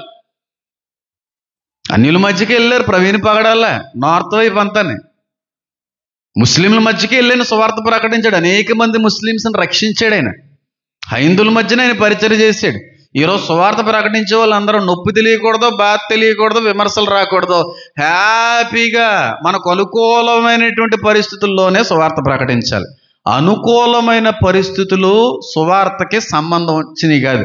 ప్రతికూలత ఎక్కువ కనబడుతుంది నిజమైన సువార్త ప్రకటించినప్పుడు. ధైర్యంగా వెళ్ళాలి. వాళ్ళు కొట్టారని, తిట్టారని మళ్ళీ మూర్ఖంగా వెళ్ళి సువార్త ప్రకటించమంటలేదు. ధైర్యంగా వాక్యం చెప్పాలి. అది ఉన్నది ఉన్నట్టుగా చెప్పగలిగేటువంటి స్థితిలో ఉండాలి. పిరికివారు దేవుని రాజ్యానికి వెళ్ళరు, పిరికోలు పనిచేయరు. ధైర్యంగా వాక్యాన్ని బోధించగలిగే ఆ ధైర్యంతో పాటుగా జ్ఞానము, వివేకము, సహనము కూడా ఉండాలి. అంతేకాని రోషంగా వెళ్ళి అని కొట్టేసి తిట్టేసి అది కాదు. ఈ విధంగా వాక్యం చెప్తున్నటువంటి సమయంలో అక్కడ చూడండి. అయితే వాక్యము సువార్త విన్నటువంటి వారిలో కొందరు, 9వ వచనం, ఆ ఎఫెసు అనే పట్టణంలోకి వెళ్ళి పౌలు గారు సువార్త ప్రకటిస్తున్నారు. అకులాన్ని, ప్రిస్కిల్లాని తీసుకెళ్లారు. ఎందుకంటే అప్పటికే ఆ ప్రాంతం మీద ఒక పట్టు ఉంది. ఎవరెవరు అక్కడికి వస్తారో అనేటువంటి ఆలోచన, వీళ్ళకి ఆ జ్ఞానం ఉంది కాబట్టి వీళ్ళని తీసుకెళ్ళారు. వాళ్ళు కొంచెం ఉపయోగపడతారండి. కాబట్టి అక్కడ తీసుకెళ్ళి సువార్త ప్రకటిస్తున్నటువంటి సమయంలో కొందరు కఠినపరచబడిన వారే ఒప్పుకొనక, ఈయన చెప్పే సువార్తని ఒప్పుకొనక జనసమూహం ఎదుట ఈ మార్గమును దూషించుచున్నందున అతడు వారిని విడిచి శిష్యులను ప్రత్యేకపరుచుకొని ప్రతిదినము తోరన్ను అని ఒక పాఠశాలలో తర్కించుచూ వచ్చాను. అక్కడ తోరన్ను నేను అన్నాను చూడండి. ఎఫెసు అనేటువంటి పట్టణపు ఊరి చివరన తోరను అనే హాల్ ఉంది. ఇలాంటి పెద్ద హాలు, ఇంగ్లీష్లో టిరానస్. శిష్యులని అక్కడికి వచ్చేమనేవాడు. ఎవరైతే వాక్యాన్ని విని అంగీకరించి నమ్మశక్యంగా దాన్ని అంగీకరించి వాక్యంలో ముందుకు వెళ్దాం, సువార్తలో ముందుకు వెళ్దాం అని అనుకునేవారో వాళ్ళందరినీ ఈ టిరానస్ అనేటువంటి పాడైపోయినటువంటి ఒక హాల్ దగ్గరికి వచ్చేమనేవాడు. ఇక్కడ వద్దురా, అక్కడికి వచ్చేయండి అనేవాడు. ఎలా ఉండదంటే ఆయన పరిచర్య, ఆ టిరానస్ అనేటువంటి హాల్ దగ్గరికి, తోరన్ను అనేటువంటి ప్రాంతం దగ్గరికి ఈ సంతలో సువార్త ప్రకటిస్తున్నటువంటి క్రమంలో ఎంతమంది అయితే సువార్తని నమ్మేవారో, ఎంతమంది అయితే ప్రభువైన యేసుక్రీస్తు వారి మీద విశ్వాసం ఉంచేవారో వారు అందరూ అక్కడికి వస్తూ ఉండేవారు. అక్కడికి వచ్చేసిన తర్వాత ఉదయం 10 గంటల నుండి సాయంత్రం 4 గంటల వరకు పౌలు గారు చేసే పని ఏంటంటే ఈ నమ్మి విశ్వసించిన శిష్యులందరికీ వాక్యాన్ని బాగా బోధించడమే. ఉదయం 10 నుంచి సాయంత్రం 4 గంటల వరకు. ఎందుకు ఉదయం 10 నుంచి 4 గంటల వరకు అంటే, సంత అనేది తెల్లవారుజాము 4-5 గంటలకు మొదలైపోయేది, 9 గంటలకల్లా ఫినిష్ అయిపోయేది. సంత ముగించుకొని సత్రాలకు వెళ్ళిపోయేవారు, టిఫిన్ చేసేయడం చేసి వాళ్ళు చేసేసి మళ్ళీ ఖాళీ అయిపోయారు మళ్ళీ సాయంత్రం వరకు. ఈ సాయంత్రం వరకు ఖాళీ ఉన్న సమయంలో వీళ్ళందరిని అక్కడ రమ్మనివాడు. ఇక్కడ రమ్మంటే, ఆ హాల్ దగ్గర రమ్మంటే 10 గంటలకు సంత ముగించుకొని విశ్వాసం ఉంచిన వాళ్ళందరూ 10 గంటలకు సంత ముగిసిన తర్వాత కాళ్ళు చేతులు మొహం కడుక్కొని టిరేనస్ తోరణం అనే హాల్ దగ్గరికి వచ్చేసేవారు. 10 గంటల నుండి సాయంత్రం 4 గంటల వరకు పౌలు గారు చెప్పిన అన్ని చక్కగా వినేసి రాసుకునే వాళ్ళు రాసేసుకుని ఈ సంత ముగించుకున్న తర్వాత, ఈ వారం రోజులు 4 రోజులు సంత ముగించుకున్న తర్వాత ఎవరు ఊర్లకు వాళ్ళు వెళ్ళిపోయేవారు. ఇక్కడికి వచ్చిన వాళ్ళు ఈయన సువార్తని వినేవారు, నేర్చుకునేవారు. నేర్చుకున్న వాళ్ళు వెళ్ళవలసిన ఊర్లకు మళ్ళీ వెళ్ళాలి కదా, అక్కడికి వెళ్ళి వాళ్ళ ఊర్లో సువార్త మళ్ళీ మొదలు పెట్టేవారు. ఎంతమందికి అర్థమవుతుందని చెప్పేది? ఈయన దగ్గర నేర్చుకునేవారు సంతకొచ్చిన వాళ్ళు. నేర్చుకుని వాళ్ళ ఊర్లకి వాళ్ళ పట్టణాలకి వెళ్ళిపోయి వాళ్ళ పట్టణాల్లో సువార్త వినలేనటువంటి ఆ పట్టణంలో వీళ్ళు సువార్తను మొదలుపెట్టేవాళ్ళు. సువార్త ఉన్న చోట కాదు సువార్త ప్రకటించవలసింది, సువార్త లేని చోటకి వెళ్ళాలి సేవ చేయాలనుకున్న వాళ్ళు.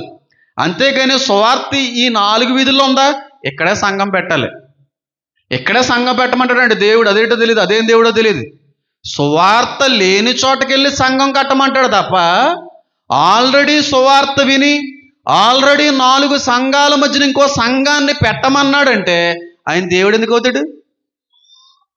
ఫూలిష్నెస్, పిచ్చెక్కువైపోయి దేవుడి యొక్క దర్శనానికి సాతాను యొక్క దర్శనానికి, దేవుడి యొక్క పిలుపుకి సాతాను యొక్క పిలుపుకి చాలా తేడా ఉంది.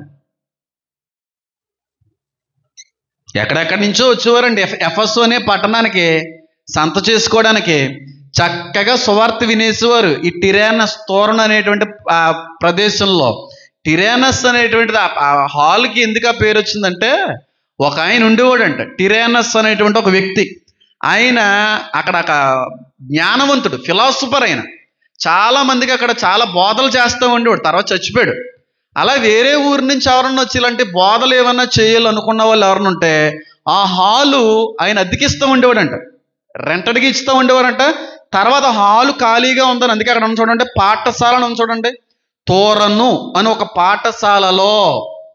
ఎందుకు ఖాళీగా ఉండవంటే అని చెప్పి ఇలాంటి బోధలు చేసే వాళ్ళు ఎవరన్నా ఏ ఊరి నుంచి వస్తే ఆ హాల్ని వాడుకునేవారు అన్నమాట, వాళ్ళు బోధలు చేయడానికి అందరూ వాడుకునేవారు. అలా పెద్ద హాల్ ఇది. ఆ హాల్కి వచ్చి విన్నవాళ్ళు అన్నమాట. వీళ్ళందరూ వినేసి ఎవరి ఊర్లోకి వెళ్ళిపోయేవారు. అలా విని ఎవరూరికి వారు వెళ్ళి 3 సంఘాలు కట్టాడు ఒక అబ్బాయి. అబ్బాయి పేరే ఎఫఫ్రా. ఎఫఫ్రా అనేటువంటి వ్యక్తి ఇలాగ ఎఫెసు అనేటువంటి పట్టణానికి సంత చేసుకోవడానికి వచ్చి పౌలు గారి యొక్క బోధకు ఆకర్షించబడి తోరను అనేటువంటి పట్టణంలో ఆ ప్రదేశంలో పౌలు గారితో చాలా రోజులు గడిపి ఎన్నో విషయాలు నేర్చుకుని బయటికెళ్ళి హేరాపోలి అనేటువంటి ప్రదేశంలో సంఘం కట్టింది ఎఫఫ్రాయే. కొలస్సి అనేటువంటి సంఘం కట్టింది ఎఫఫ్రాయే. ఎంతమందికి అర్థమవుతుంది చెప్పేది? వచ్చినోడు కుర్రోడే, వాక్యం విని బయటికి వెళ్ళి ఊర్లో సంఘాలు కట్టుకున్నారు. వాళ్ళు సంఘం కట్టడం ఏం తప్పేం కాదు, సువార్త ప్రకటించడం తప్పేం కాదు.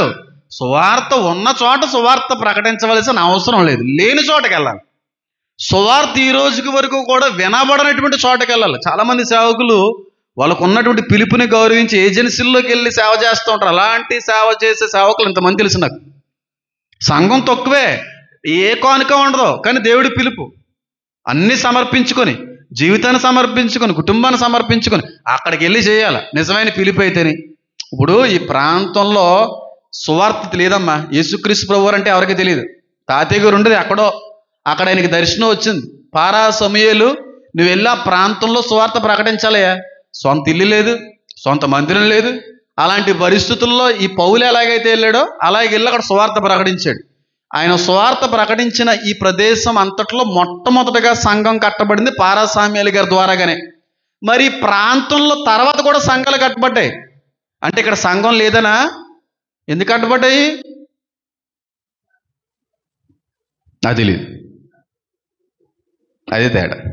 సంఘం ఉన్న చోట మళ్ళీ సంఘం పెట్టడం ఎందుకు? పొయ్యి ఉన్న చోట మళ్ళీ పొయ్యి ఎందుకు? ఆల్రెడీ మండుతుంది కదా, పుల్లలు మండిస్తుంది కదా. సువార్త వినలేని తెలియని చోటకెళ్ళి పెట్టాలి సంఘం అనేది. ఎఫ్ఎఫ్రా లాంటి వాళ్ళు ఇప్పటికే ఉన్నారు చాలామంది. ఈ సంఘానికి వస్తారు, పాస్టర్ గారితోనే ఉంటారు, పాస్టర్ గారితోనే గడుపుతారు, పాస్టర్ గారు చెప్పిందంతా నేర్చేసుకుంటారు, బయటికి వెళ్ళి సంఘాలు పెడతా ఉంటారు. తప్పులేదు, కానీ పాస్టర్ గారికి సంఘానికి వెనుపోటు పడకుండా పెట్టు. వెళ్ళు, ఎక్కడికి వెళ్ళాలంటే దేవుడు ఎక్కడ పిలిస్తే అక్కడికి వెళ్ళు. సువార్త లేని చోటకి వెళ్ళి సువార్త ప్రకటించు. అంతేగాని ఇక్కడే ఈ ప్రదేశంలోనే సంఘం కట్టాలి, చర్చి కట్టాలి, ఇల్లు కట్టాలి, ఈ దిక్కుమాల ఆలోచనలు మంచివి కాదు. ఒక సేవకుడి దగ్గర తెలియని విషయాలు నేర్చుకోవడం తప్పేం కాదు. ఎఫ్ఎఫ్రా కూడా అలాగే నేర్చుకున్నాడు. నేర్చుకుని ఎఫ్ఎస్లో సంఘం పెట్టలేదైనా, కొలస్సులో సంఘం పెట్టాడు, హీరాపోలిలో సంఘం పెట్టాడు. అలా బయటికి వెళ్ళి సంఘాలు పెట్టాడు, అది తప్పులేదు. కానీ ఈనాటి సంఘంలో కనబడేడు తెలుసా? ఈ సంఘానికి వస్తారో, నమ్మకంగా ఉంటారో, పాస్టర్ గారితోనే తిరుగుతారు, ఆ పాస్టర్ గారి శిష్యుని చెప్పుకోవడం ఒక సాక్ష్యాన్ని సంపాదించేసుకుంటారో, ఈ పాస్టర్ గారి దగ్గరే పనిచేశానని చెప్పి సాక్ష్యాన్ని క్రియేట్ చేసుకుంటారో, ఈ పాస్టర్ గారికి నేనే అన్నట్టుగా క్రియేట్ చేసుకోవడానికి ప్రయత్నిస్తారో, ఎక్కడ సంఘం పెడతారంటే పక్కనే పెడతారు. ఇది బుద్ధిహీనమైన సాతాను సంబంధిత ఆలోచన. వెన్నుపోటు పొడిసే వాళ్ళు ఎంతమంది లేరు చెప్పండి?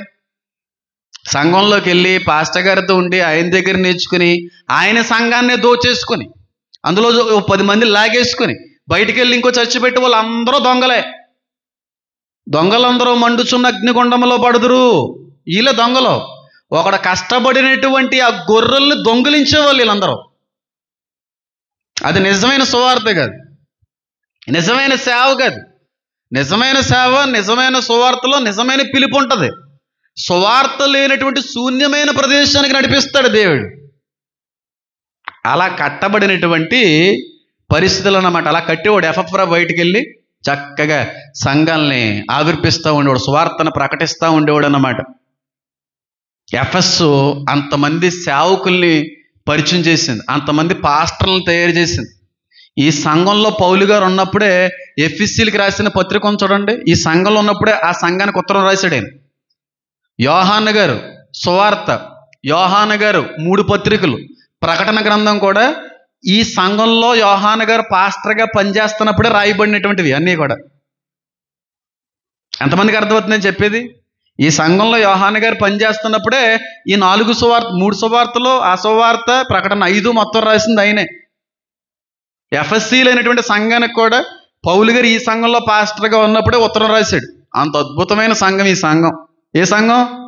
ఎఫెసు అనేటువంటి సంఘం, మండుతున్నటువంటి సంఘం, తొలిగా బలంగా ఆవిర్భించబడిన సంఘం, సువార్తను అనేక చోట్లకి విస్తరించబడుటకు దేవుడు చాలా బలంగా వాడుకున్నటువంటి సంఘం. ఏ సంఘం? ఎఫెసు. అంత మంచి సంఘం ఈ సంఘం. అంత కష్టపడేవారు, అంత అద్భుతమైనటువంటి రీతిలో పరిచర్య చేసుకుంటూ వాళ్ళందరూ కూడా ముందుకు వెళ్ళిపోతూ ఉంటారు.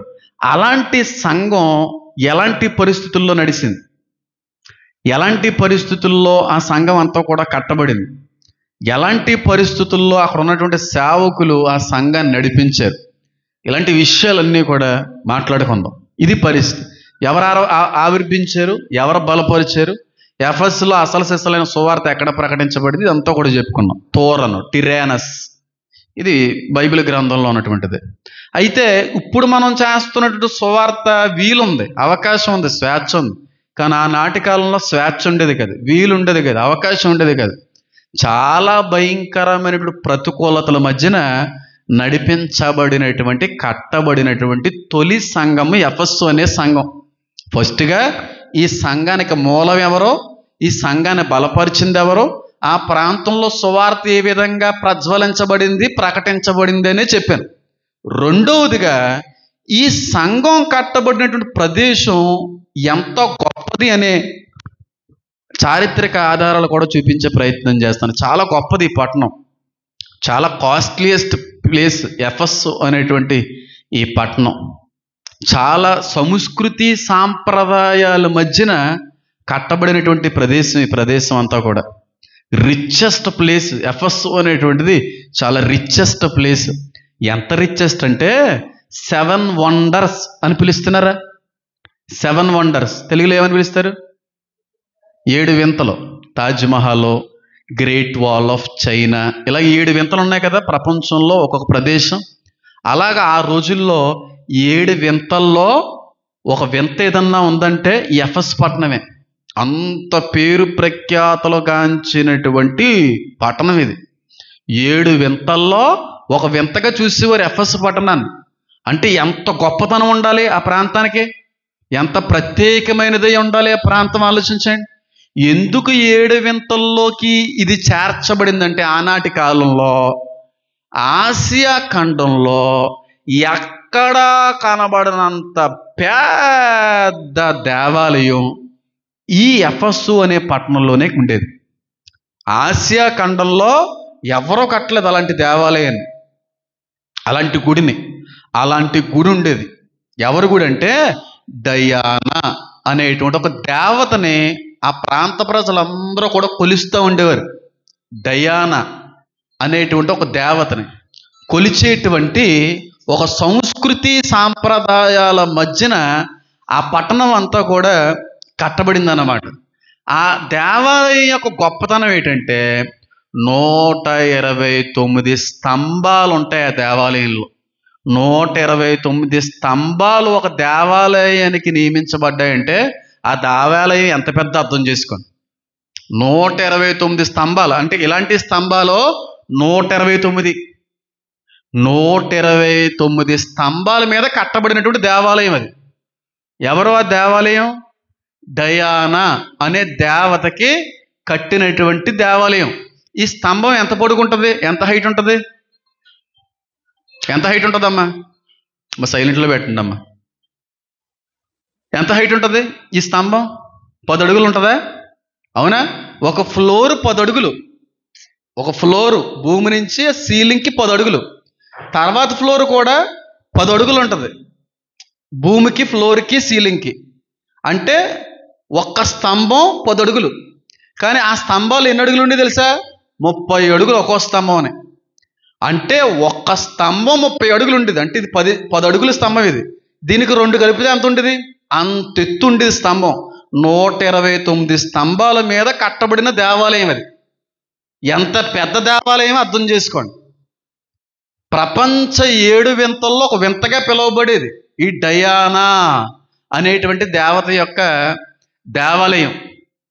అక్కడున్న రాజకీయవేత్తలు, పేరు ప్రఖ్యాతలు సంపాదించినటువంటి ప్రముఖులందరూ కూడా ఈ గుడికి లెక్కలేనని విరాళాలు పంపించేస్తూ ఉండేవారు. బంగారం, వెండి, డబ్బు, ఇంకన్నీ పంపించడమే.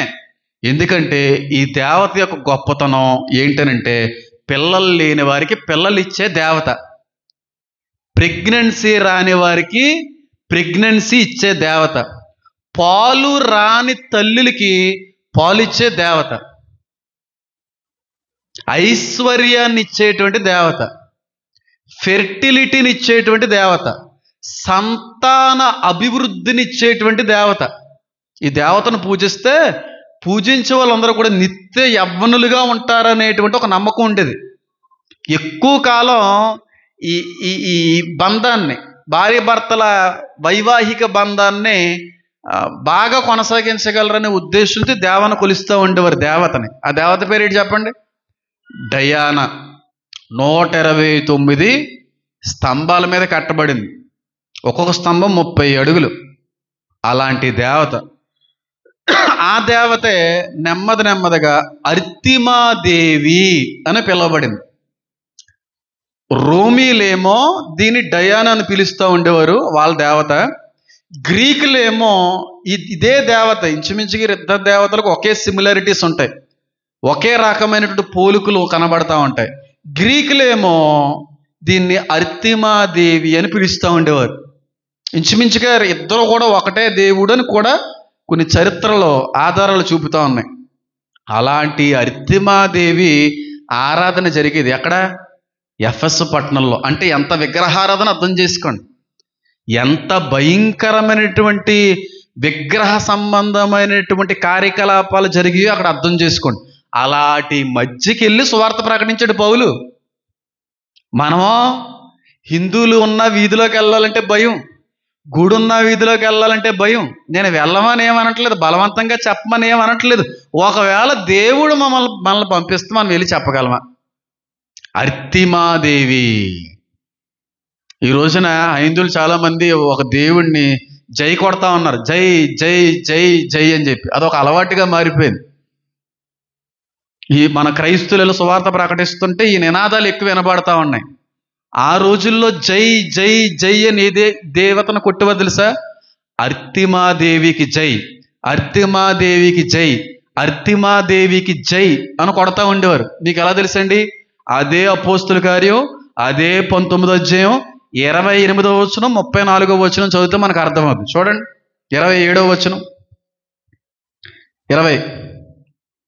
మరియు ఈ మన వృత్తి యందు లక్ష్యము తప్పుపోవటే గాక మహాదేవి అయిన అర్తిమాదేవి యొక్క గుడి కూడా తృణీకరింపబడి ఆస్య ఎంతంతటకును భూలోకమందును పూజించబడుచుని ఈమె యొక్క గొప్పతనము తొలగిపోవునని భయము తోచుచున్నది అని వారితో చెప్పాను. వారి విని రౌద్రముతో నిండిన వారే ఎఫీసీయులు అర్తిమాదేవి మహాదేవి అని ఏం చేశారు? కేకలు వేశారు. మళ్ళీ 37వ వచనం, మీరు ఈ మనుష్యులను తీసుకుని వచ్చితిరి, వీరు గుడి దోచుకున్న వారు కారు, మన దేవతను దూషింపను లేదు. ఎవరి మీదైన వ్యవహారమైనను, ఇక్కడ కూడా అర్తిమాదేవి అనేటువంటి ఉంటుంది చూడండి, మర్చిపోయిన వచనాన్ని 34. అయితే అతడు యూదుడనే వారు తెలుసుకున్నప్పుడు అందరూ ఏకశబ్దంతో 2 గంటల సేపు ఎఫీసీల అర్తిమాదేవి మహాదేవి అని ఏం చేశారు? ఎక్కడ కూడా జై కొడతా ఉంటారన్నమాట. అంత లోతుగా పాతుకుపోయారు. ఈ దేవతను పూజించేటువంటి ఒక ఆరాధనా క్రమం వచ్చేసింది అక్కడ. ఆ దేవత పేరే అర్తిమాదేవి. ఈరోజు క్రైస్తవులు సువార్త ప్రకటిస్తుంటే వాళ్ళు దేవుడిని, హైందువులు దేవుడిని ఎవరో జై కొడుతుంటే మనం ఫీల్ అయిపోతూ ఉంటాం. ఇక్కడ పౌలేం ఫీల్ అయిపోలేదు, ఇక్కడ ఏమీ ఏడిసేయలేదు, పీకేసుకోలేదు, ఏం ఫీల్ అవ్వలేదు. వాళ్ళు చేసేది వాళ్ళు చేస్తున్నారు, మనం చెప్పేది మనం చెప్దాం. అంతేగాని వాళ్ళు దేవుడిని ఎక్కడైనా దూషించాడా? దూషించలేదు. కాబట్టే పౌలు గారిని చెరసాల్లో వేయలేకపోయారు అప్పుడు ప్రజలు. మన దేవతలను ఏమన్నా అన్నాడని పరిశీలిస్తే ఎక్కడ దొరకడు పౌలు. అంత జ్ఞానంగా చేయాలి సువార్త. ఈరోజు ఎలా ఉంది? హైందవులు దేవుళ్ళని తిట్టడం, హైందవ దేవతలను తిట్టడం, వాళ్ళు దూషించడం వల్ల ఇన్ని కష్టాలు వచ్చినాయి, ఇన్ని శ్రమలు వచ్చినాయి, ఇన్ని ఇబ్బందులు వచ్చినాయి. వాళ్ళ దేవుని మనం తిట్టడం ఎందుకు? మన దేవుడు గొప్పతనం ఏదో మనం చెప్పుకుంటూ పోవాలి తప్ప వాళ్ళ దేవుడితో మనకు పనే ఉందండి. ఈ పౌలు గారు వచ్చి సువార్త ప్రకటించేటువంటి క్రమంలో విగ్రహాల గురించి మాట్లాడే వేస్ట్ ఆటలు పట్టుకుంటున్నారు ఏంటనంటే, ఆ అర్తిమాదేవి యొక్క గుడికి బోల్డ్ అంత వెండి వచ్చేస్తూ ఉండేది. వెండి, ఆ వెండి వచ్చినప్పుడు ఆ వెండి అంతటినే కరిగించి విగ్రహాలుగా, స్తూపాలుగా, ధ్వజస్తంభాలుగా తయారు చేసేటువంటి పనులు ఉంటారు చూడండి. వాళ్ళు బిజినెస్కి బాధ కలిగేది, బిజినెస్ ఇబ్బంది పడిపోయేది. అప్పుడు వాళ్ళు ఏమనుకున్న, ఇది కూడా నేను చూపిస్తాను చూడండి.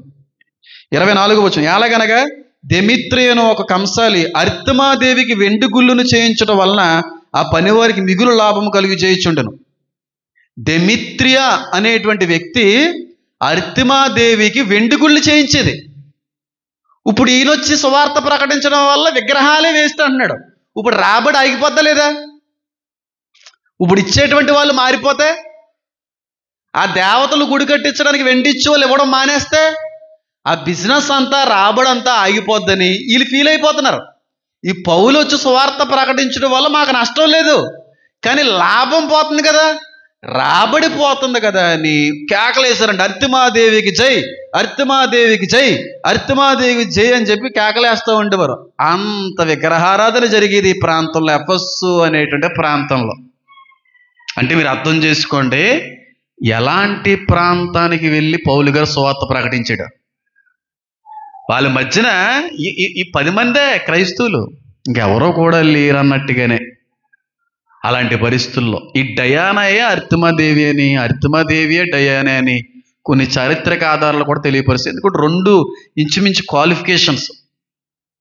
ఈ అర్తిమాదేవి యొక్క స్వరూపం ఎలా ఉంటుందంటే, ఒక ఆడావిడి పైనుంచి కింద వరకు కూడా బ్రెస్ట్స్ ఉంటాయి.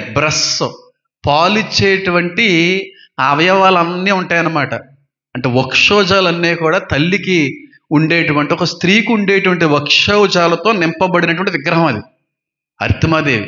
ఇక్కడి నుంచి కడుపు వరకు అన్ని వక్షోజాలే, లైన్గా బ్రెస్ట్లు అన్నీ ఉంటాయన్నమాట. ఎందుకంటే పాలు లేని వారికి పాలు వస్తాయి ఈ దేవతను పూజిస్తే, వారి నమ్మకం అది. పిల్లల పుట్టన వారికి పిల్లలు ఇస్తారు ఈ దేవతను పూజిస్తే, వాళ్ళ నమ్మకం అది.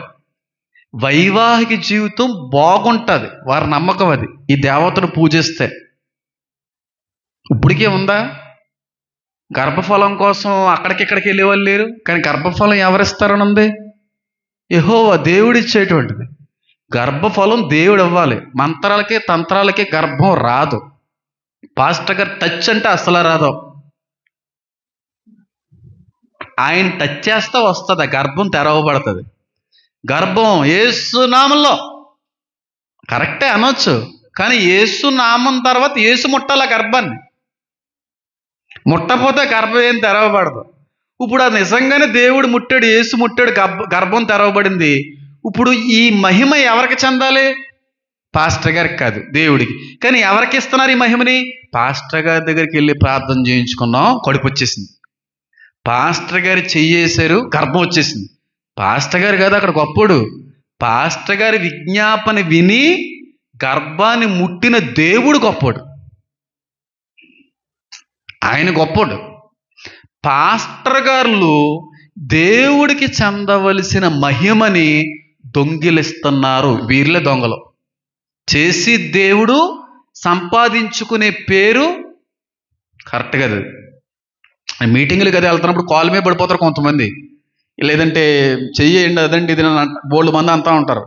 అమ్మంత సీన్ ఇవ్వకండి. ఒకవేళ అలాంటి ఎక్స్ట్రాలు మీరు చేస్తే నేను రాను, ఇంకెప్పుడు రాను. నేను ఎప్పుడు విశ్వాసం అనేది పాస్టర్ గారి మీద కాదు, దేవుడి మీద ఉంచండి. మీ పక్షాన్ని నేను ప్రార్థన చేస్తాను, నేను వాక్యం చెప్తాను, వెళ్ళిపోతాను. రేపు రోజున దేవుడికి కార్యం చేస్తాడు. మంచి సాక్ష్యాన్ని పంచుకోండి, దేవుని మహింపరచండి. వీలైతే మెసేజ్ చేయండి నాకు. అంతేకాని పాస్టర్ గారు ప్రార్థన చేయించుకున్న తర్వాత అనే మాట మాత్రం రాకూడదే అని చెప్పి ప్రార్థన చేస్తుంటాం. దేవుడికి చెందవలసిన మహిమని ఎంతమంది సేవకులు దొంగిలించట్లేదు, ఎంతమంది పాస్టర్లు దొంగిలించట్లేదు. ఇక్కడికి వస్తేనే అద్భుతం జరుగుతుంది, ఇక్కడికి వస్తేనే ఆశ్చర్యం జరుగుతుంది. ఎక్కడికో వెళ్తేనే కాదు, ఆయన దగ్గరికి వచ్చిన ప్రతి వారికి ఇచ్చే దేవుడు ఉంది, ఇస్తున్నాడు కదా ఆయన. అంతేగాని ఆయన పాస్టర్ గారు ఆ చర్చికి ఈ చర్చికి, అది పూర్తిగా ఫాల్స్. అది విశ్వాసం అనేటువంటి దేవుడి మీద నీకుంటే ఆ విశ్వాసం ఉంచిన దేవుడు చేస్తాడు ఆ కార్యాన్ని. అర్తిమాదేవి దగ్గరికి వచ్చేస్తూ ఉండేవారు పిల్లలు లేనోళ్ళు, ప్రెగ్నెన్సీ రానోళ్ళు, పాలు రానోళ్ళు. కొంతమందికి ప్రెగ్నెన్సీ వస్తుంది, పిల్లలు పడతారు, పాలు రావు. సరైన పౌష్టికాహారం పిల్లలకి వెళ్ళక వాళ్ళకి క్షీణించిపోతూ ఉంటారు. ఇప్పుడు ఎక్కడికి వెళ్తారు? డాక్టర్ దగ్గరికి వెళ్ళో ఇంకోటి వెళ్తే పర్లేదు, కాదు పాలు రావట్లే కాబట్టి. ఆ పాలు రాకుండా ఆపేసేటువంటిది ఏదో దురాత్మ, ఏదో దయ్యం, ఏదో చేతబడి చేయిస్తారు, మళ్ళీ అక్కడికి వెళ్తారు. ఈ ఎఫెసు అనేటువంటి పట్టణం ఇంకొక దానికి దేనికి ప్రాముఖ్యత అంటేనండి, ఇక్కడ సార్కరీ ఎక్కువ జరిగేది. What it means in Telugu? మంత్ర విద్యలు, లేదంటే బ్లాక్ మ్యాజిక్, శుద్ర పూజలు, చేతబడులకు సంబంధించిన పుస్తకాలన్నీ ఎఫెసు పట్టణంలోనే ఉండి. అంటే ఎంత విగ్రహారాధన జరిగేదో చూడండి. చేతబడి నేర్చుకోవడానికి మెటీరియల్, ఫార్ములా వీళ్ళ దగ్గరే ఉండేది. ఎలా చేయాలి, ఇది చేస్తే ఏదో వద్ది, ఇది చేస్తే ఏం జరుగుతుందని చేతబడులు నేర్చుకోవడానికి, చెడుపులు పెట్టడానికి ఈ ఎఫెసు అనేటువంటి పట్టణం దగ్గరికి వచ్చి చాలా పుస్తకాలు ఉండి ఈ పట్టణంలో ఆ పుస్తకాల్లో ఉన్న ఫార్ములాలు నేర్చుకుని వెళ్ళి చేస్తూ ఉండేవారు. అంత భయంకరమైన విగ్రహారాధనతో కూడినటువంటి పట్టణం అది. ఫార్ములా, చేతబొల్లికి, దిష్టిలకి, బ్లాక్ మ్యాజిక్కి, చెడుపులకి, అవన్నీ ఉన్నాయా? 100% ఉన్నాయి. దేవుడు ఉంటే దైవం ఉంది. మంచి ఉంటే చెడు ఉంటుంది, చెడు ఉంటే మంచి ఉంటుంది. వాటన్నిటిని జయించాలంటే మనలో దేవుడు ఉండాలి. దేవుడు ఒక వ్యక్తిలో లేకపోతే అన్నీ పనిచేస్తాయి, అన్నీ పనిచేస్తాయి. దేవుడు ఆ వ్యక్తులు అంటే ఏం పనిచేయవు. మందులు, చేతబళ్ళు, దిష్టులు, పూజలు, శుద్ర పూజలు ఏం పనిచేయవు దేవుడు ఉంటేనే. ఎందుకంటే నీలో ఉన్నవాడు లోకములో ఉన్నవానికంటే ఆయన ఉంటేనే. ఆయన లేడనుకో ఎవరు ఏం చేయించినా నీకు పనిచేస్తాయి, అన్నీ పనిచేస్తాయి. అదే పరిస్థితి. అలాంటి నేర్చుకోవడానికి ఉపయోగపడేటువంటి ప్రదేశం అది. అలాంటి పుస్తకాలన్నీ కూడా అమ్ముతూ ఉండేవారు. ఈ అర్తిమాదేవికి పూజ చేసేటువంటి వ్యక్తులలో ఉన్న మరొక ప్రాముఖ్యమైన ప్రత్యేకత ఏంటంటే అక్కడ చాలా వ్యవసాయం వ్యాపారం జరుగుతూ ఉండేది. ఏంటి చరిత్ర ఎంత ఉందండి, వాక్యం ఎప్పుడు చెప్తారు అనుకున్నారా? చరిత్ర చాలా ఉంటుంది. వాక్యం చాలాసార్లు చెప్పాను, లిమిటెడ్గా 10 నిమిషాలు చెప్తాను అంతే, అర్థమైపోద్ది. చాలా వ్యవసాయదారులు పంట పొలాలు వేసేవాళ్ళు.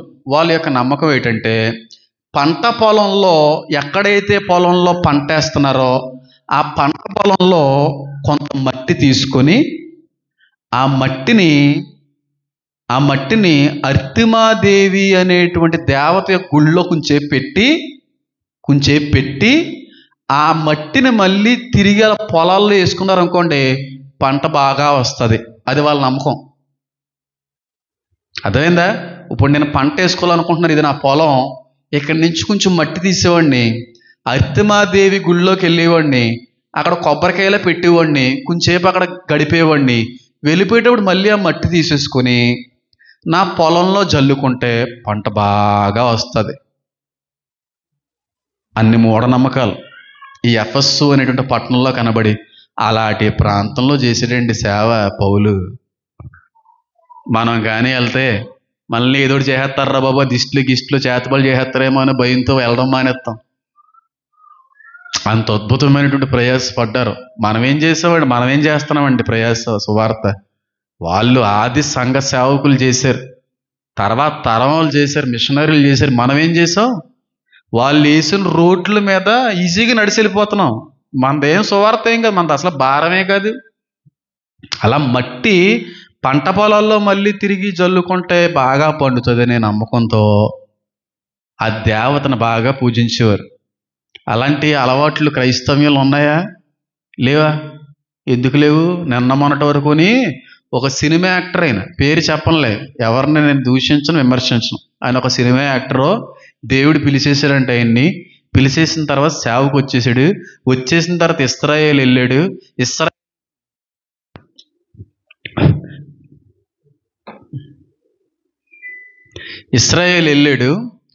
ఇస్రాయేల్ నుంచి ఆ పాస్టర్ గారు మట్టి తెచ్చేవాడు. ఆ మట్టిని 5,000కి అమ్మేవాడు.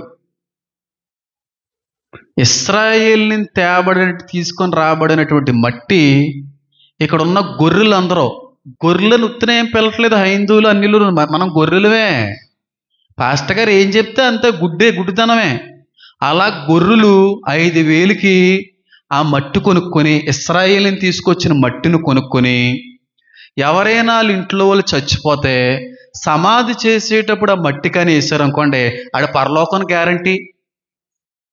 ఇటు ఇస్రాయేల్ని తీసుకొచ్చిన మట్టి చచ్చిపోయినోడు సమాధిలో వేస్తే పరలోకం గ్యారంటీ అంటే గోండోఫరస్ అనే రాజు ఎలాంటి మూఢనమ్మకాల్లో ఉండేవాడు, క్రైస్తవం అదే మూఢనమ్మకం. ఇస్రాయేల్ని తీసుకొచ్చిన మట్టిని 5,000 రూపాయలకి అమ్మేసిన సేవకులు లేరా? సినిమాల్లో అవకాశాలు లేక బయటకు వచ్చేసాడు, దేవుడు పిలిచేసాడండి. 5,000కి అమ్మేసుకున్నారండి ఇస్రాయేల్ని తీసుకొచ్చిన మట్టిని. అంటే అలాంటి మూఢనమ్మకాలు క్రైస్తవ సమాజంలో కూడా ఎంతో కొంత తిరిగాయి. పేరు చెప్పండి అంటే చెప్పను, మీరు అర్థం చేసుకోండి. మంచి కాఫీ లాంటి అంటుంటారు ఆయన. అంటే పేర్లు ఎన్నెందుకు? ఇస్రాయేల్ని తీసుకొచ్చిన మట్టి 5,000 సమాధుల్లో కలిపేస్తే, చచ్చిపోయినోడు మట్టిలో కలిపేస్తే పరలోకానికి వెళ్ళిపోతాడు. అంటే మారు మనసు అవసరం లేదు, రక్షణ అవసరం లేదేమో, పరలోకానికి గ్యారంటీయే. అలాంటి క్రైస్తవులు లేరా? అలాంటి క్రైస్తవ సంఘాలు లేరా? అలాంటి బోధలు లేవా? ఒకప్పుడు, అప్పుడేటు ఇప్పుడు లేవా? కచ్చిఫ్లో అభిషేకం లేదు, ఎంత కమ్మెత్తున్నారు? 100. ఆనాటి అనుభవాలు ఈనాటి క్రైస్తవుల్లో కనబడుతున్నాయి. నూనె రాస్తే షుక్ పారిపోవడమే. నూనె 200 300 కొనేసుకుంటారు ఎర్రగొర్రెలు. అలా పూజలు కొంతమంది అయితే పాస్టర్ గారు నడుచుకొస్తుంటే పాస్టరమ్మ గారు నడిచి వస్తుంటే పూలు వేసేస్తుంటారు, దాంట్లో వేసేస్తుంటారు, ఫోటోలు పెట్టుకుని ఆరాధించేస్తుంటారు. వీళ్ళు వీళ్ళు దేవుని సేవకులలో దయ్యాలా? పాస్టరమ్మ గారు నడిచి వస్తుంటే పూలు వేయడం ఎందుకు?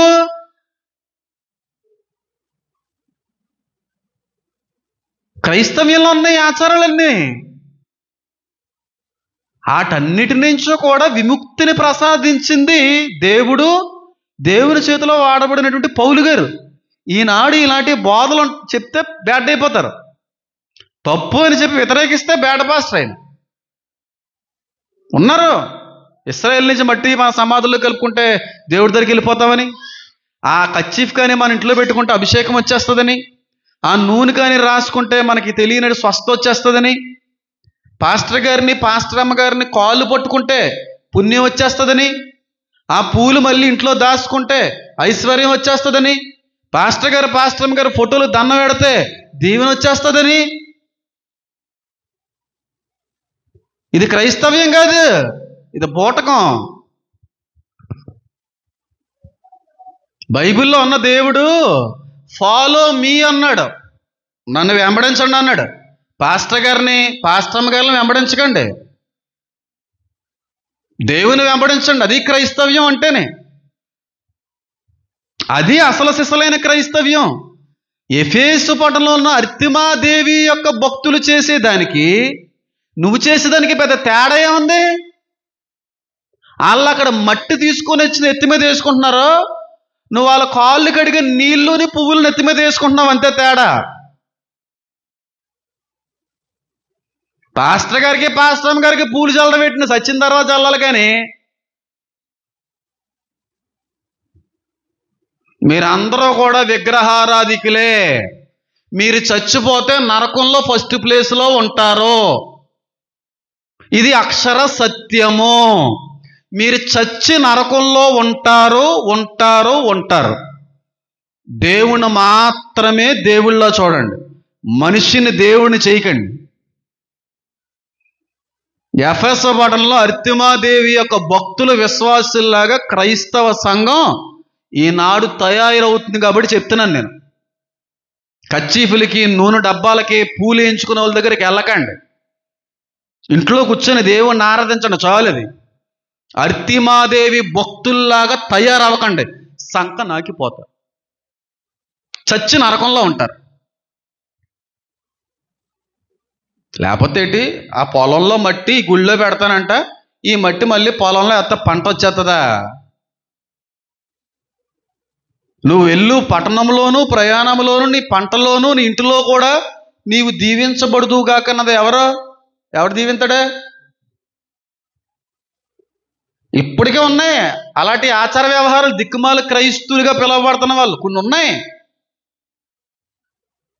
వాళ్ళే రేపు చనిపోయి, ప్రభువా నీ పేరట అది చేయలేదా, ఇది చేయలేదా, అది చేయలేదా, ఇది చేయలేదా అంటే ఎవడో నాకు తెలియదురా, యూజ్లెస్ ఫెలో అంటారు. వారి సంస్థల్ని వాళ్ళు వెంబడించే గొర్రెలు కూడా దేవుని దృష్టిలో యూజ్లెస్ ఫెలోసే. పౌలు కంటే రోషం ఎక్కువ ఉన్న వ్యక్తినండి, ఉన్నట్టుగానే మాట్లాడతాను నేను. అర్తిమాదేవికి ఆ రోజు ఆరాధనలో, ఈనాడు క్రైస్తవ్యంలో కూడా అలాంటి ఆరాధనలో కనబడట్లేదా? ఆలోచన చేయండి. అంత భయంకరమైనటువంటి పరిస్థితుల్లో ఈయన సేవ చేసుకుని వచ్చాడు. ఎవరో చెప్పాలి? పౌలు గారు, యోహాను గారు, అకుల్లా ప్రిస్కల్లా గారు, పాలికార్పు గారు, తర్వాత దైవజనులు, మిషనరీలు. అంత కఠినమైన, క్రూరమైన, భయంకరమైన విగ్రహారాధనతో కూడినటువంటి ప్రాంతాన్ని మార్చి తీర్చిదిద్దేశారు సేవకులు. ఎఫెసస్ అనేటువంటి పట్టణం యొక్క చరిత్రది నేను చెప్పింది చాలా చిన్నదే, ఇంకా చాలా చరిత్ర ఉంటుంది దాని గురించి మాట్లాడుకోవడం, కానీ ముందుకు వెళ్ళిపోతే బైబిల్లో చెప్పింది అయితే వెండి గుడులు కట్టేవారు ఆవిడికి, అర్తిమదేవికి వెండి గుళ్ళు. ఇప్పటికి లేవాలా వెండి గుళ్ళు, బంగారు గుళ్ళు? ఆలోచించండి. క్రైస్తవ్యంలో కూడా ఉన్నాయి వెండి బంగారు గుళ్ళు.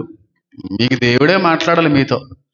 అంత భయంకరమైన విగ్రహార్పితమైన విగ్రహారాధనతో కూడినటువంటి పరిస్థితుల్లో ఉన్నటువంటి అన్యులతోనూ, ఇశ్రాయేల్ నుంచి రోమా ప్రభుత్వం ద్వారాగా భయపడి పారిపోయి చెదిరిపోయిన యూదులతోనూ, అక్కడున్న సేవకులు ఎలా మాట్లాడి రక్షించుకున్నాడో, ఆ రక్షించుకున్నటువంటి సంఘానికి దేవుడు ఏం ఉత్తరం రాస్తున్నాడు.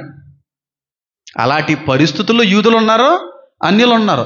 వారిలో రక్షించబడి నమ్మిన వాళ్ళు సంఘంగా కట్టబడ్డారు. ఆ సంఘం పేరే ఎఫెసస్ అనే సంఘం. ఆ సంఘానికి దేవుడు రాస్తున్నాడు ఉత్తరం.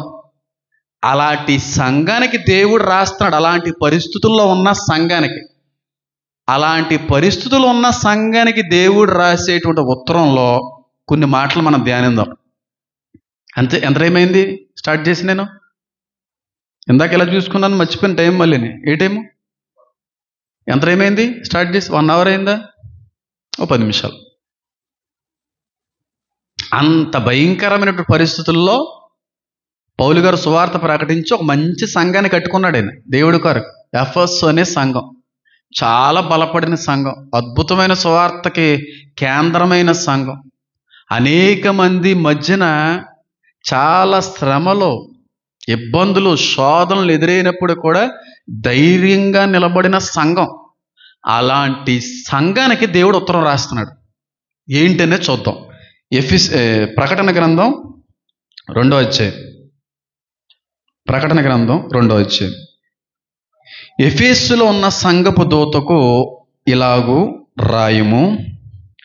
7 నక్షత్రములు తన కుడి చేత పట్టుకుని 7 దీపమ స్తంభముల మధ్య సంచరించువాడు చెప్పు సంగతులు ఏవనగా, నీ క్రియలో నీ కష్టము నీ సహనమును నేను ఎరుగుదును. నీవు దుష్టులను సహింపలేవనియు, అపోస్తులు కాకయే తాము అపోస్తులమని చెప్పుకొనుకోని వారిని పరీక్షించి వారు అబద్ధకులను నీవు కనుగొంటువనియు, నీవు సహనము కలిగిన నామం నిమిత్తం భారము భరించి అలయలేదనియు నేను ఎరుగుదును. యేసుక్రీస్తు ప్రభువారు మొట్టమొదటగా ఎఫెసు అనేటువంటి ఆ సంఘానికి రాస్తున్నటువంటి ఉత్తరంలో ఉపయోగించిన మొట్టమొదటి మాట ఏంటో తెలుసా? నేను, చెప్పండి, ఎరుగుదును. నీ కష్టాన్ని ఎరిగాను, నీ సహనాన్ని ఎరిగాను, నీ ధైర్యాన్ని కూడా ఎరిగాను. అంటే ఒక క్రైస్తవుడిగా అనుభవించేటువంటి సమస్యల్ని, శ్రమల్ని, ఇబ్బందుల్ని అన్నిటినీ దేవుడు చూస్తున్నాడన్నా చూడట్లేదన్నా? అంటే దేవుడు ప్రత్యేకంగా చెప్పాలా మన శ్రమల కోసం? నేను ఈ శ్రమలో ఉన్నానయ్యా, ఈ సమస్యలో ఉన్నానయ్యా, ఇన్ని కష్టాలు గుండా వెళ్తున్నానయ్యా అని చెప్పుకున్నారా సంఘస్థులు? లేకపోతే దేవుడే వాళ్ళ కష్టాన్ని అంతటిని చూసి మీరు ఎలాంటి స్థితిలో ఉన్నారో నేను చూశాను, నాకు తెలుసు అని అంటున్నాడా? ఆలోచించేయండి, ఒకసారి ఆలోచించేయండి. ఏమని రాయబడింది అక్కడ? ఏమని రాయబడిందమ్మా? ఏమని రాయబడింది? చూడండి, నేను చదువుతున్నాను. నీ క్రియలు, నీ కష్టము, నీ సహనము నేను ఎరిగాను.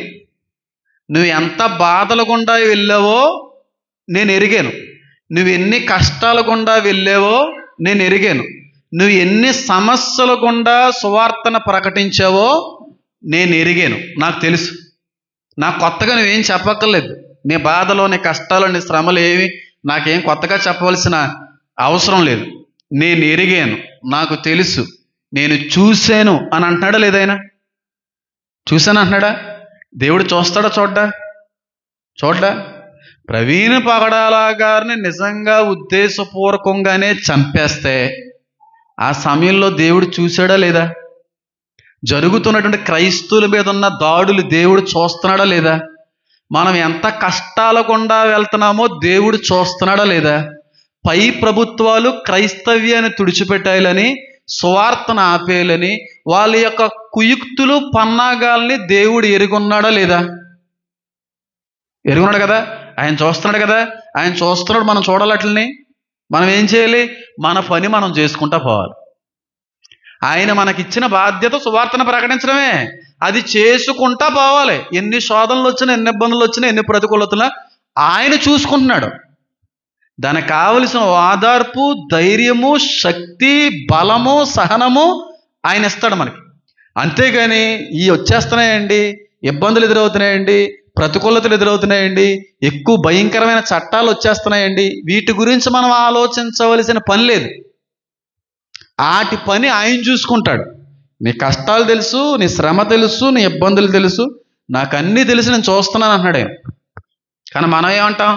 దేవుడు చూడట్లేదేమో, ఆయన గుడ్డోడేమో, ఆయన కన్నులు కనబడవేమో అని మనం చెప్తూ ఉంటాం. దేవా, నా పరిస్థితి అయ్యా, నా కష్టం ఇదయ్యా, నా ఇబ్బంది ఇదయ్యా. అందుకని ఏమంటే తెలుసా, మీరు పైనున్న వాటిని మాత్రమే వెతకండి.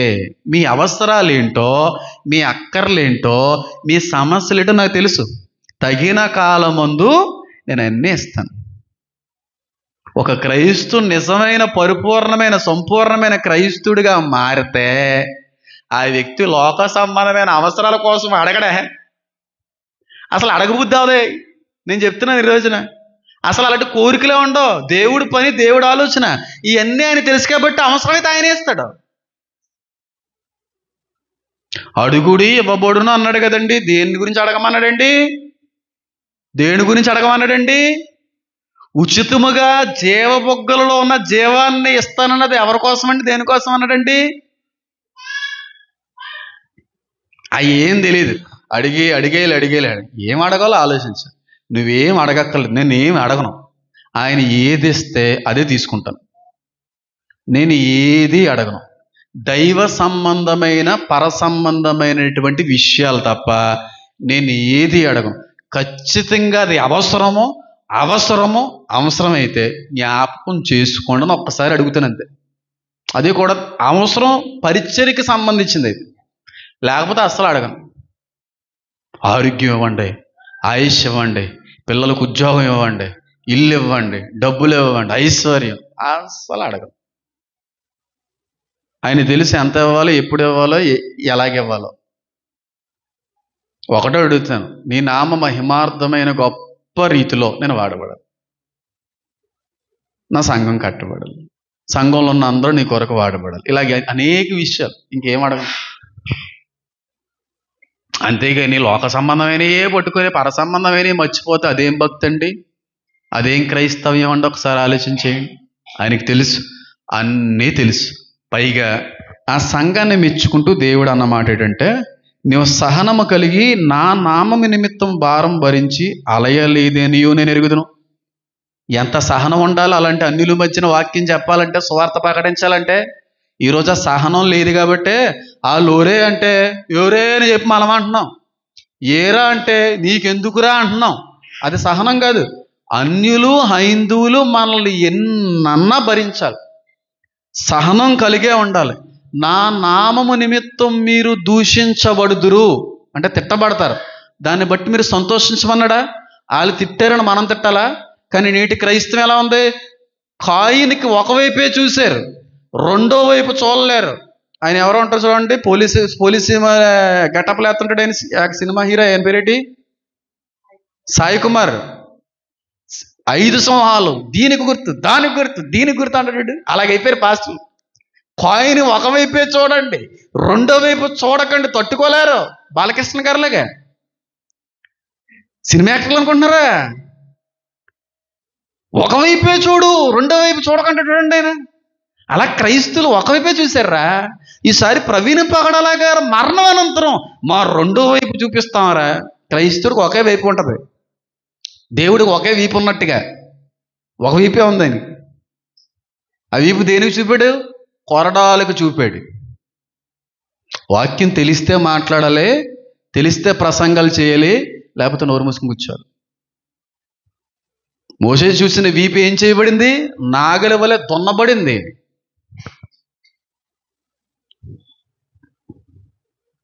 నా నామము నిమిత్తం మీరు ఏం చేయబడ్డారు? బాధలు పడ్డారు. అలయ లేదని కూడా నాకు తెలుసు. మీరు ఎంత చిత్రహింసలు గుండా వెళ్ళారో నాకు తెలుసు అంటున్నాడు దేవుడు. అంటే కానీ సహనం కోల్పోమంటున్నాడా? అన్యులు తిట్టినా, మన దేవుణ్ణి ఎన్నన్నా, హైందువులు యేసుక్రీస్తు ప్రభువారు 3 మేకులు పీక్కోలేడని అన్నా, శవాల దేవుడని అన్నా, 2 చెక్కల మీద వేలాడే దేవుడని అన్నా నవ్వుతూ వచ్చేయండి, నవ్వుతూ రావాలి. అది క్రైస్తవ్యం. అంతేగాని మీ దేవుడు పొట్టలో నుంచి పుట్టలేదా, నీ దేవుడు వీర్యంలో నుంచి పుట్టలేదా, నీ దేవుడు తొడల్లో నుంచి పుట్టలేదా, ఇలాంటి దిక్కుమాలిన కబుర్లు చెప్తేనే అక్కడ క్రైస్తవ్యం చెడ్డగా ప్రచురించబడుతుంది. వాళ్ళ దేవుళ్ళ గురించి నీకు ఎందుకు? నీ దేవుళ్ళకి 10 మంది లేరా, 10 తలలు లేవు, నీకెందుకురా? వాళ్ళ దేవుళ్ళ గురించి నీకెందుకు? సహనాన్ని కోల్పోయినోడే ఒక వ్యక్తి క్రీస్తు నిమిత్తం దూషించబడుతున్నప్పుడు తట్టుకోలేక వాళ్ళ దేవుల్ని, వాళ్ళ దేవతలను తిడతాడు. ఆడు క్రైస్తవుడు కాదాడు. ఎన్నన్నా భరించాలి, ఎన్ని తిట్టినా భరించాలి. అంత సహనం ఉండాలి క్రైస్తవులకి. నన్ను మా అమ్మను తిట్టిన వాళ్ళు ఉన్నారు, నా ఇంటి వాళ్ళని తిట్టిన వాళ్ళు ఉన్నారు, నా పుట్టుకుని తిట్టిన వాళ్ళు ఉన్నారు. వాళ్ళు నేను ఏమన్నాను?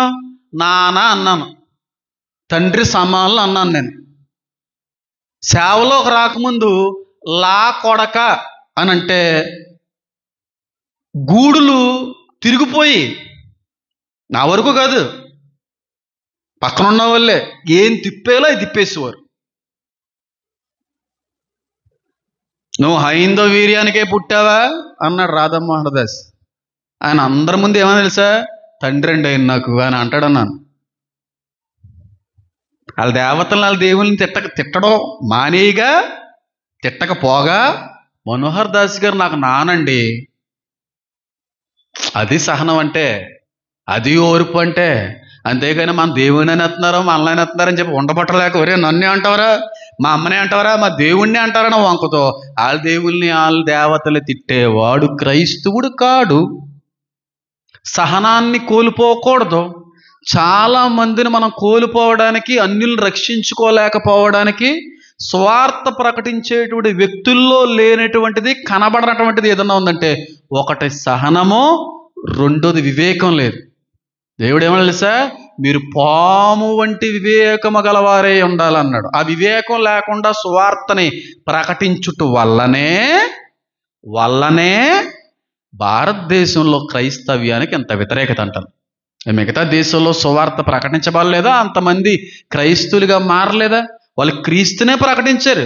కానీ ఈ దేశంలో దేవుళ్ళు, దేవతలు ఎక్కువ ఉన్నారు కనుక ఇదే పనిగా దూషించడం అనేది పెట్టుకోవడం వల్ల చాలామంది అన్యులని, చాలామంది ఇతర మతస్థులు మనం కోల్పోయాం. ఒక వ్యక్తిని కోల్పోవడం క్రైస్తవ్యం కాదు, ఒక వ్యక్తిని దక్కించుకోవడం క్రైస్తవ్యం. దక్కించుకోవడానికి మాటలు పడాలి, ద్వేషాలు అనుభవించాలి, ఇబ్బందులు పడాలి, సహనం కలిగి ఉండాలి. అలా సహనం కలిగి ఉండేటువంటి సువార్థికులు దొంగ సేవకులు అయిపోయారు. మళ్ళీ ఒక అన్యుణ్ణి సంపాదించడం కొరకు జ్ఞానంగా, వివేకంగా మాట్లాడే వాళ్ళు చెడ్డ పాస్టర్లు అయిపోయారు. ఈ రోజున రోషంగా వాళ్ళ దేవతల్ని, దేవుళ్ళని తిట్టేసి మా దేవుణ్ణి అంటావేట్రా అని అన్న వాళ్ళు అందరూ మంచి పాస్టర్లు. అలా ఉన్నాయి. మరి ఏం చెప్పాలి? నేను మాట్లాడాలనుకోవట్లేదు కాబట్టి ఏం మాట్లాడలేదు, వాక్యాన్నే బోధిస్తాను. నీగో ఆయన అంటున్నాడు చూడండి, నువ్వు సహనము కలిగి నా నామము నిమిత్తము మీరు దూషించబడినప్పుడు ఆనందించండి, ఎందుకంటే పరలోక రాజ్యములో మీ ఫలము అధికమవును. ఇక్కడ ఏమన్నాడు? నా నామము భరించి, భారము భరించి అలయలేదనియు. అన్ని కష్టాలు గుండా వెళ్ళినా సహనాన్ని కోల్పోలేదు. పౌలు కూడా కోల్పోలేదు గనుక, అర్తిమాదేవిని ఏమీ అనలేదు గనుకే వాళ్ళందరూ పౌల్ని పట్టించి చెరసాల్లో ఏందాం అనుకున్నా అక్కడున్న అధికారి ఎంతకే మన దేవుణ్ణైనా దేవతనైనా తిట్టాడా? కనీసం ఆ కారణం అన్నా కనబడుతుందంటే కనబడదు. పౌలు వంటి జ్ఞానం నేటి క్రైస్తవ సేవకులకు ఉంటే చాలా మందిని సంపాదించుకోగలం.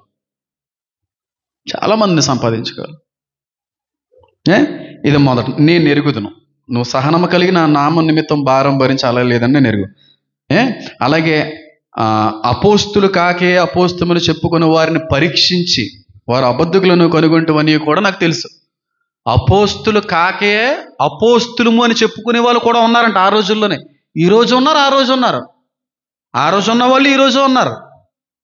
అపోస్తులు అంటే ఎవరు? యేసుక్రీస్తు ప్రభు వారి మూలంగా ఎన్నుకోబడిన పిలవబడిన 12 మంది అపోస్తులు. కానీ ఈ రోజున పాస్టర్లు గారు కొంతమందికి అపోస్తులుడు అనే పేరు బిరుదు తగిలిచ్చేస్తున్నారు. ఆ రోజు ఎఫ్ఎస్ పట్టణంలో కూడా ఇలాగ ఉండేదంట. ఏనంటే వాస్తవానికి యోహాను గారు, పౌలు గారు, అకుల్ల ప్రిస్కిల్ల అనేటువంటి వారు దేవుని మూలంగా పిలువబడిన అపోస్తులు. కానీ కొంతమంది అబద్ధ అపోస్తులు వచ్చేవారు. ఏమని? మేము కూడా యేసుక్రీస్తు ప్రభు వారిని దగ్గర నుంచి చూసాం, యేసుక్రీస్తు ప్రభు వారితో మేము కూడా తిరిగిన వాళ్ళమే, ఆయన శిష్యుల్లో ఒకళ్ళ శిష్యులు అని చెప్పి అబద్ధాన్ని పుట్టించి ఆయన శిష్యులుగా అపోస్తులుగా చలామణి అయిన వాళ్ళు కూడా వీళ్ళ మధ్యన చొరబడేవారంట. అరాటి వారిని కనిపెట్టి ఏం చేసేవారు చెప్పండి? రఫ్ ఆడేసేవారు. రఫ్. ఈ రోజున ఏ పాస్టర్ గారైనా వాక్యానికి వ్యతిరేకమైనటువంటి రీతిలో బోధన జరిగిస్తూ సంఘాన్ని పాడు చేసే విధంగా ఉంటే ఆ పాస్టర్ గారు అలాగే వెళ్ళిపోవాలి. ఆ పాస్టర్ గారిని ఏమన్నా అన్నావు అనుకోండి, అది సరైనది కాదు, కరెక్ట్ కాదని ఈ అన్నవాడు చెడ్డ పాస్టర్ అయిపోతాడు. ఆత్మల వివేచన అనేటువంటిది ఒక వరం, దేవుడిచ్చే వరాల్లో ఒక వరం. ఏ వ్యక్తి ఏ ఆత్మ మూలంగా నడిపించబడుతున్నాడు అనేటువంటిది తెలుసుకునేగలిగేవారుగా కొంతమంది ఉంటారు పాస్టర్లు, పేరు చెప్పంలేదు.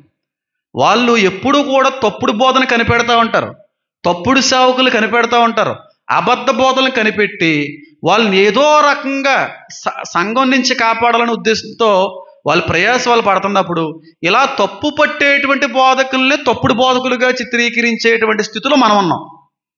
కొంతమంది ఉద్దేశపూర్వకంగా అనేవాళ్ళు ఉంటారు, కొంతమంది నిజంగా తప్పుడు బోధకులు పట్టుకునే వాళ్ళు ఉంటారు. అపోస్తులు కాకయే అపోస్తులని చెప్పుకునే వారిని పట్టుకుని లాగేవారు బయటికి. నువ్వు అపోస్తుడువా, నువ్వు యేసుక్రీస్తు ప్రభు వారితో శిష్యుడువా, నువ్వు ఆయనతో తిరిగావా, కబుర్లు చెప్పవు. ఒక సేవకుడు నిజమైన సేవకుడా కాదు నాకు తెలుసా? వాడి ఫలాలను బట్టి తెలుసుకోవచ్చు. ఫలాలను బట్టి విశ్వాసము, ప్రేమ, క్షమాపణ, దీర్ఘశాంతము, ఆశా నిగ్రహము ఇవన్నీ ఉండాలి. ఇవన్నీ ఉంటున్నాయో లేదో చూడాలి. ఈ ఫలాల్లో ఏది మిస్ అవుతున్నాడు సేవకుడు కాదని అర్థం. ఆశా నిగ్రహం, చచ్చి లేకపోతే చచ్చి వచ్చేది, వెంట వెంటనే చచ్చి వచ్చేది. ఎక్కడుంది నీకు నిగ్రహం? ఆశా నిగ్రహం, దీర్ఘశాంతము వెంటనే అయిపోలే. దేవుడిచ్చే వరకు వీల్లేదు. ఆకలి ఆపుకోలేని వాళ్ళు, డబ్బుని చూస్తే పడిపోలేని వాళ్ళు, అందరూ పడిపోయే వాళ్ళే. ఈ ఫలాలు లేనప్పుడే ఎవడాలంటే సేవకుడు అర్థమైపోద్ది. గూగుల్ పేలు, ఫోన్ పేలు. నేను చెప్పాలనుకోవట్లేదు, ఒక సేవకుడు నిజమైన సేవకుడు కాదా వాడి ఫలాలను బట్టి నీకు తెలిసిపోద్ది అన్నాడు దేవుడు. ఇప్పుడు అపోస్తులని చెప్పుకునిచు అపోస్తులు కాకగా బిహేవ్ చేసే వాళ్ళందరినీ సంఘం ఏం చేసేది? పట్టుకొని రఫ్ఫాడిచ్చేసేది. కానీ నేటి సంఘం అలాగుందా? ఎవరైనా తప్పుడు బోధలకు వెళ్ళే సంఘస్థులు ఉంటాయి, మాకు ఎందుకండి బాబు, మాదేదో మేము చూసుకుంటామండి, మా సేవ ఏదో మేము చేసుకుంటామండి, మా చర్చ్ ఏదో మేము వెళ్తామండి బాబు, వాళ్ళ గురించి మాకెందుకండి, ఏమన్నా అంటే ఫీల్ అవుతారేమో అని భయం అండి. అలా భయపడాలనుకుంటే సంఘం కూడా నోరు మూసుకుని ఉంది. ఆ రోజున ఒక సంఘస్థుడిగా దేవుడు నీకు ఇచ్చిన బాధ్యత ఏంటో తెలుసా? ఒకవేళ ఒక వ్యక్తి తప్పుడు బోధక కానీ ఆకర్షించబడితే, తప్పుడు సేవ చేసేటువంటి వ్యక్తులు కానీ వెంబడిస్తుంటే అది తప్పు, అది కరెక్ట్ కాదని ఖండించవలసిన విశ్వాస బాధ్యత అది. కచ్చీఫులు వెనకాల తిరుగుతున్నారా క్రైస్తవ సంఘం? వాళ్ళని ఖండించాలమ్మా. కచ్చీఫుల్లో దేవుడు ఉండమేటమ్మా, కచ్చీఫుల్లో అభిషేకం ఉంచడం ఏంటి, అది కరెక్ట్ బోధ కాదమ్మా అని ఖండించాలి. వాళ్ళని తప్పించాలి ఒక విశ్వాసిగా. నూనెల దగ్గర పోతున్నారా, నూనెల దగ్గరికి, అది కరెక్ట్ కాదమ్మా, అభిషేకించేవాడు దేవుడు. నూనెలో కాదమ్మా స్వస్థత, నీ విశ్వాసం నిన్ను స్వస్థపరుస్తున్నది. వాళ్ళు నిన్ను వాడుకుంటున్నారమ్మా, నిన్ను అమాయకురాల్ని చేసి నీ డబ్బును వాళ్ళు దోచుకుంటున్నారమ్మా అని చెప్పి నువ్వు జాగ్రత్త పరచాలి ఒక విశ్వాసిగా.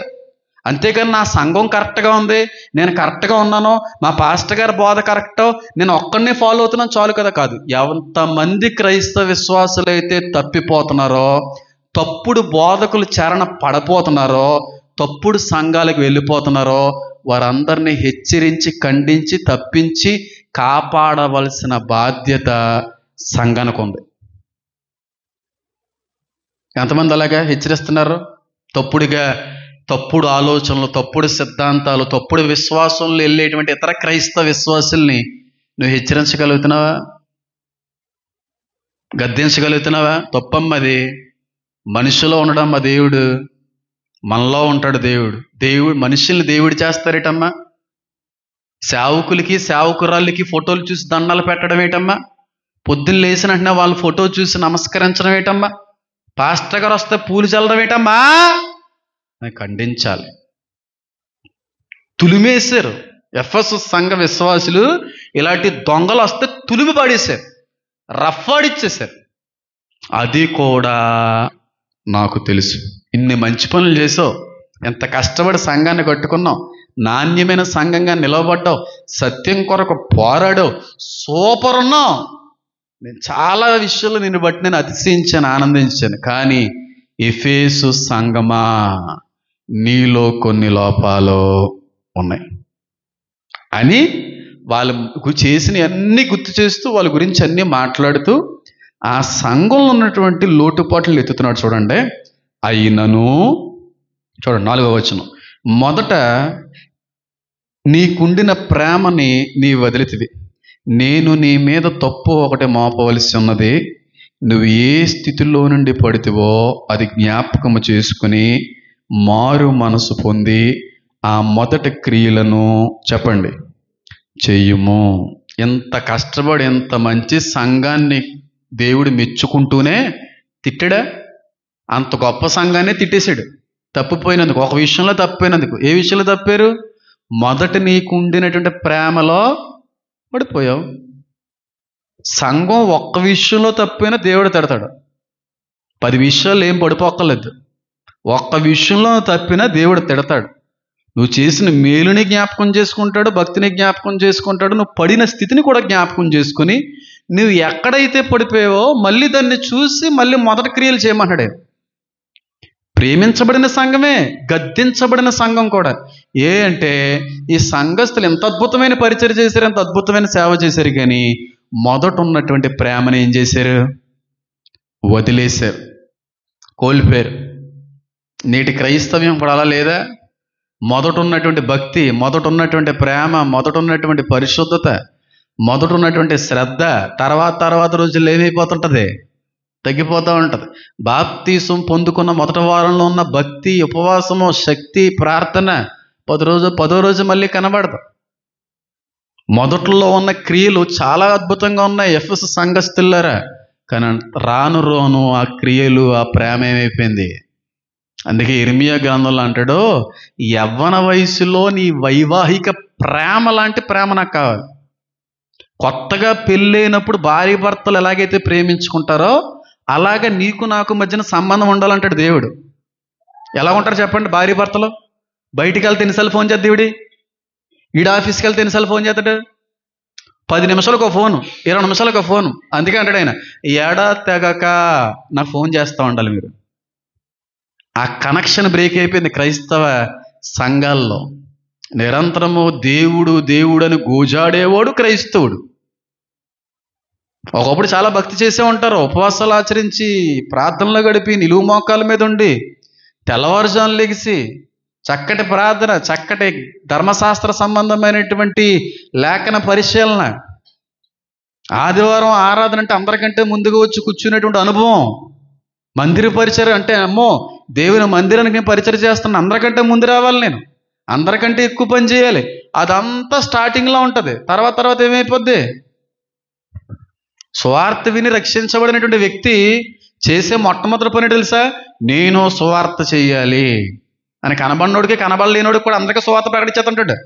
ఓ నెల రోజులు బాగానే ఉంటుంది, దేవుని తెలుసుకో, నిజదేవుని తెలుసుకో. తర్వాత ఏమైపోద్ది? ఈడే మర్చిపోతాడు సువార్తని. అలాగా ఇంత సువార్త ప్రకటించినటువంటి సంఘం కాలక్రమేణా భక్తిలో తగ్గిపోయిందంట, చేసిన క్రియలు మర్చిపోయిందంట. నాణ్యంగా సత్యం కొరకు పోరాడినటువంటి ఈ సంఘం పాడైపోయింది. ఆ సంఘాన్ని దేవుడు ఏం చేస్తున్నాడో, నువ్వు ఎక్కడ పడిపోయావో నువ్వు చూసి మళ్ళీ ఆ స్థితిలోకి రా. నేను అంటాను, ఒక క్రైస్తవ విశ్వాసిగా చూడు 5వ వచనం, నువ్వు ఏ స్థితిలో నుండి పడితేవో అది జ్ఞాపకం చేసుకుని మారు మనసు పొంది ఆ మొదటి క్రియలను మరలా చేయము. ఏ స్థితిలో నుండి పడితేవో అది మరలా ఏం చేయమంటాడు దేవుడు?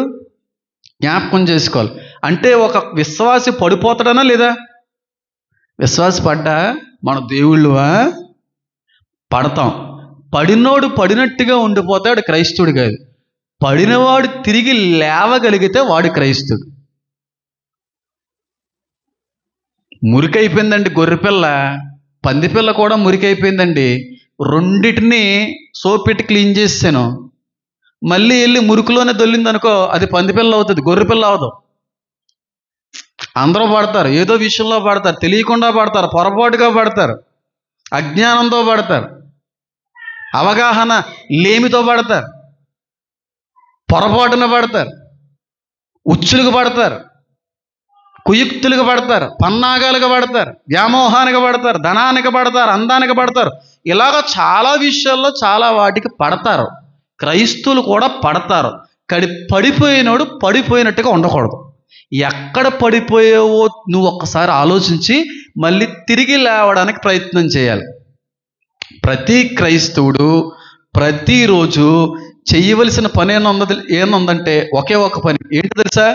ప్రతిరోజు రోజుకి 10 నిమిషాలైనా సరే ఒంటరిగా కూర్చొని నా భక్తి జీవితంలో ఏమన్నా లోపాలు ఉన్నాయా, నేను ఎక్కడైనా ఏ విషయంలో అయినా దేవుడికి ఆయాసాన్ని కలిగించే విధంగా ఉన్నానా, నేను ఎక్కడైనా ఈ ఆత్మీయ జీవితంలో పడిపోతున్నానా అని పరిశీలించుకుంటే 10 నిమిషాలు అవసరం లేదు, 3 నిమిషాల్లో మనం ఎక్కడ పడిపోతున్నామో బాగా అర్థమైపోద్ది. ఏ లోపాలు మనలో ఉన్నాయో 3 నిమిషాలు కూడా చాలా ఎక్కువ, 3 సెకండ్లు చాలు.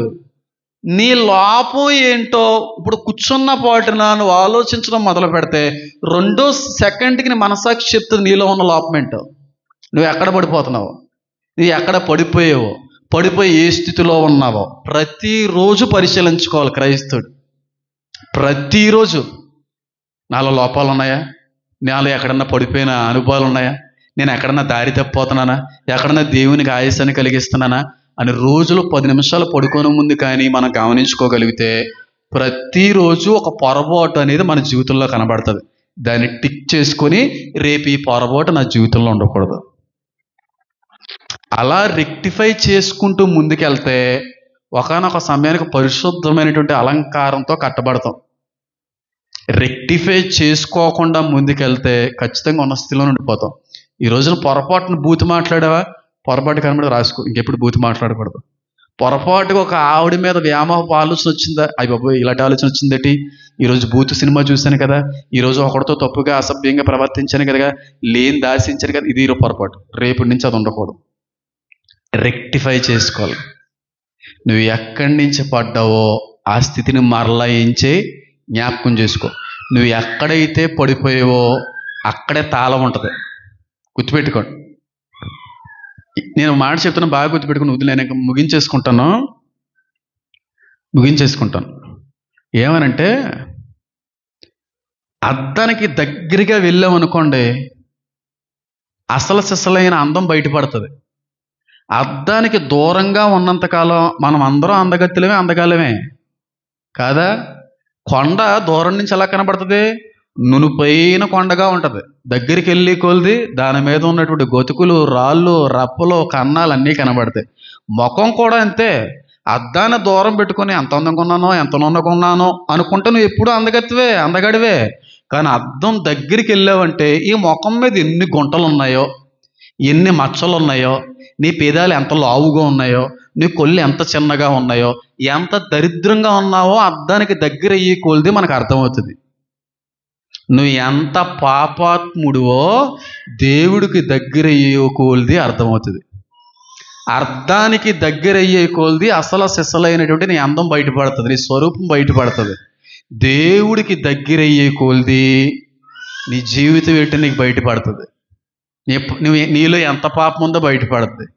రోజు బైబిల్ చదువుకో, బాగా చదువుకో, రోజు ప్రార్థనలో గడుపు. నువ్వు ఎంత పాపాత్మురాలువో, ఎంత పాపాత్ముడువో నీకే అర్థమయ్యేలా చేస్తాడు ఆయన. దేవుడితో దూరంగా ఉన్నంతకాలం మన మంచోళమే.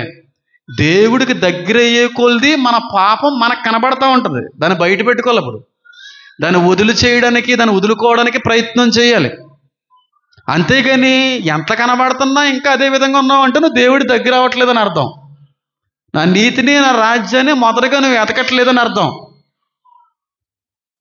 ఆలోచన చేయండి ఒకసారి. నీ పరిస్థితి ఏంటో నీవే పరీక్షించుకోవచ్చు. ఎక్కడ పడిపోయామో మనం పరిశీలించుకుంటే మళ్ళీ లెగిసిపోవచ్చాం. అక్కడికి వెళ్ళి ఎక్కడ పడిపోయాం మర్చిపోతున్నాం. మర్చిపోయి ఎక్కడికో వెళ్ళిపోతున్నాం. రూట్ మర్చిపోతున్నాం. రూట్ మర్చిపోయిన తర్వాత కదా ఎక్కడ పడిపోయామో ఎక్కడి నుంచి వచ్చామో తెలుసుకునేది. రూట్లో ఉండగానే గమనించాలి. ఇది మొదటి విషయం. తర్వాత నువ్వు మారు మనసు పొంది ఆ మొదటి క్రియలను చేయమో అట్లు చేసి నువ్వు మారు మనసు పొందితేనే సరే, లేని ఎడలు నీ వద్దకు వచ్చిన దీపస్తంభం దాని చోట నుండి తీసివేతును. మారలేదేమో, సంఘం లేకుండా చేసి పడేసాడు దేవుడు. చల్లగా అయిపోయి మాదిరి లేకుండా ఇష్టానుసారంగా బతికేసి ఎదుగు బతుకు లేకుండా ఆత్మీయంగా రోజు రోజుకి బలహీనం అయిపోతున్నటువంటి వ్యక్తులు తీసి పాడేస్తాడు. సంసోన్ని తీసి పాడేశాడు. అర్థమైందా? నీకు ఎంత చెప్పినా సరే నేను ఇదే విధమైన మూర్ఖతనంగా ఉంటాను, ఇదే విధమైన మొండితనంగా ఉంటానంటే దేవుడు ఏం చేయట్లేదు, నేను అర్థం చేసుకున్నాడు అని అనుకుంటున్నావా? కాదు, నేను తీసేసి రోజు దగ్గర పడిందని అర్థం చేసుకో. నీకు టైము దగ్గర పడిపోయిందని అర్థం చేసుకో. సంసోన్ని దేవుడు ఎందుకు ఏమనలేదు? అన్నాడా? ఆ తేన్ని చచ్చిపోయినటువంటి కలేబారంలో తీసుకుని తిన్నప్పుడు ఏమన్నా అన్నాడా? అనలేదు. ఇష్టం వచ్చినప్పుడు తినేసినప్పుడు ఏమన్నా అన్నాడా? అనలేదు. వ్యభిచారి దగ్గరికి వెళ్ళినప్పుడు వెళ్ళొద్దని ఏమన్నా అన్నాడా? అనలేదు. నా జుట్టులోనే మొత్తం శక్తి ఉంది అని అన్నప్పుడు ఏమన్నా అన్నాడా? అనలేదు. మరి ఎప్పుడు అన్నాడు? టైం దగ్గర పడిపోయింది అన్నప్పుడే తీసేసాడు. నీకు టైం దగ్గర పడిపోతుందని ఎలా అర్థమో తెలుసా? నువ్వు ఉన్న స్థితిలో మూర్ఖంగా మొండిగానే వెళ్ళిపోతావు. నేను తీసేస్తాడు దేవుడు.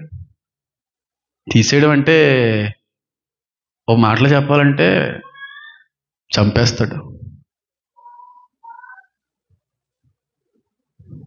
చావుకు దగ్గరగా ఉన్నావు అని అర్థం.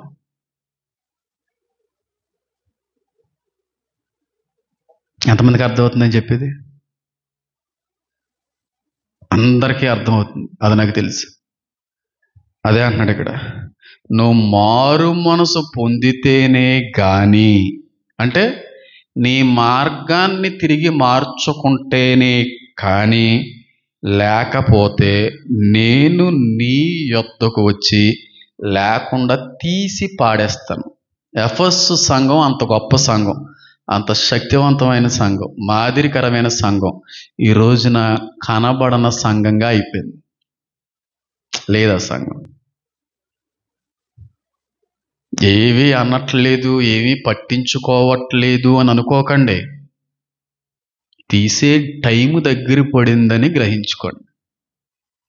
సేవకుడు ద్వారాగా చెప్తా ఉంటాడు, సంఘం ద్వారాగా హెచ్చరిస్తూ ఉంటాడు, పెద్దల ద్వారాగా హెచ్చరిస్తుంటాడు, వాక్యం ద్వారాగా హెచ్చరిస్తుంటాడు. ఇంకా అవ్వట్లేదు.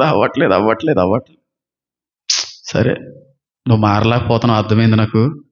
వద్దు, ఇలాంటి పాలలోకంలో ఉండకూడదు, రా వచ్చే నా దగ్గరికి. తీసేసుకుంటాడు.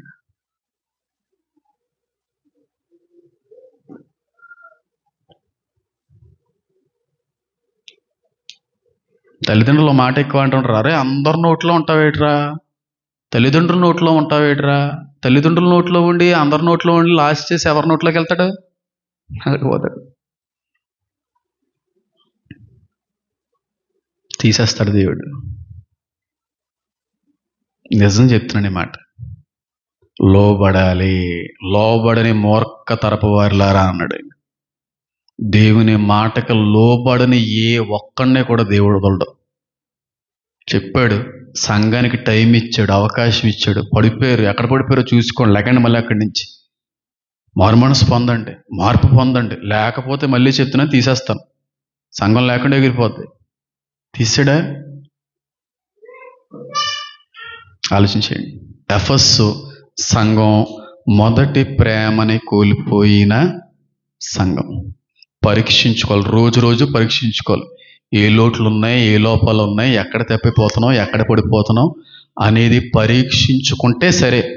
పరీక్షించుకోకుండా అదే విధంగా వెళ్ళేవా, లాస్ట్లో కనబడుతుంది చూడండి మాట, టైం అయిపోయిందని అర్థం. ఇది ఎఫెసు సంఘంతో దేవుడు రాసిన ఉత్తరం. రేపు స్మరణ అనేటువంటి సంఘం గురించి మాట్లాడుతాను. అద్భుతంగా ఉంటుంది. నా సాక్ష్యం ఉంటుంది, నా ఇంటి వారి సాక్ష్యం ఉంటుంది, నా గత జీవిత సాక్ష్యం ఉంటుంది. చాలా అద్భుతమైన సంఘ పరిస్థితులే. దాని గురించి మాట్లాడాలనే ప్రయత్నం చేస్తాను. బట్ అందరికీ షేర్ చేయండి, తప్పకుండా లైక్ చేయండి. కళ్ళు మూసుకోండి, ప్రార్థన చేసుకుందాం.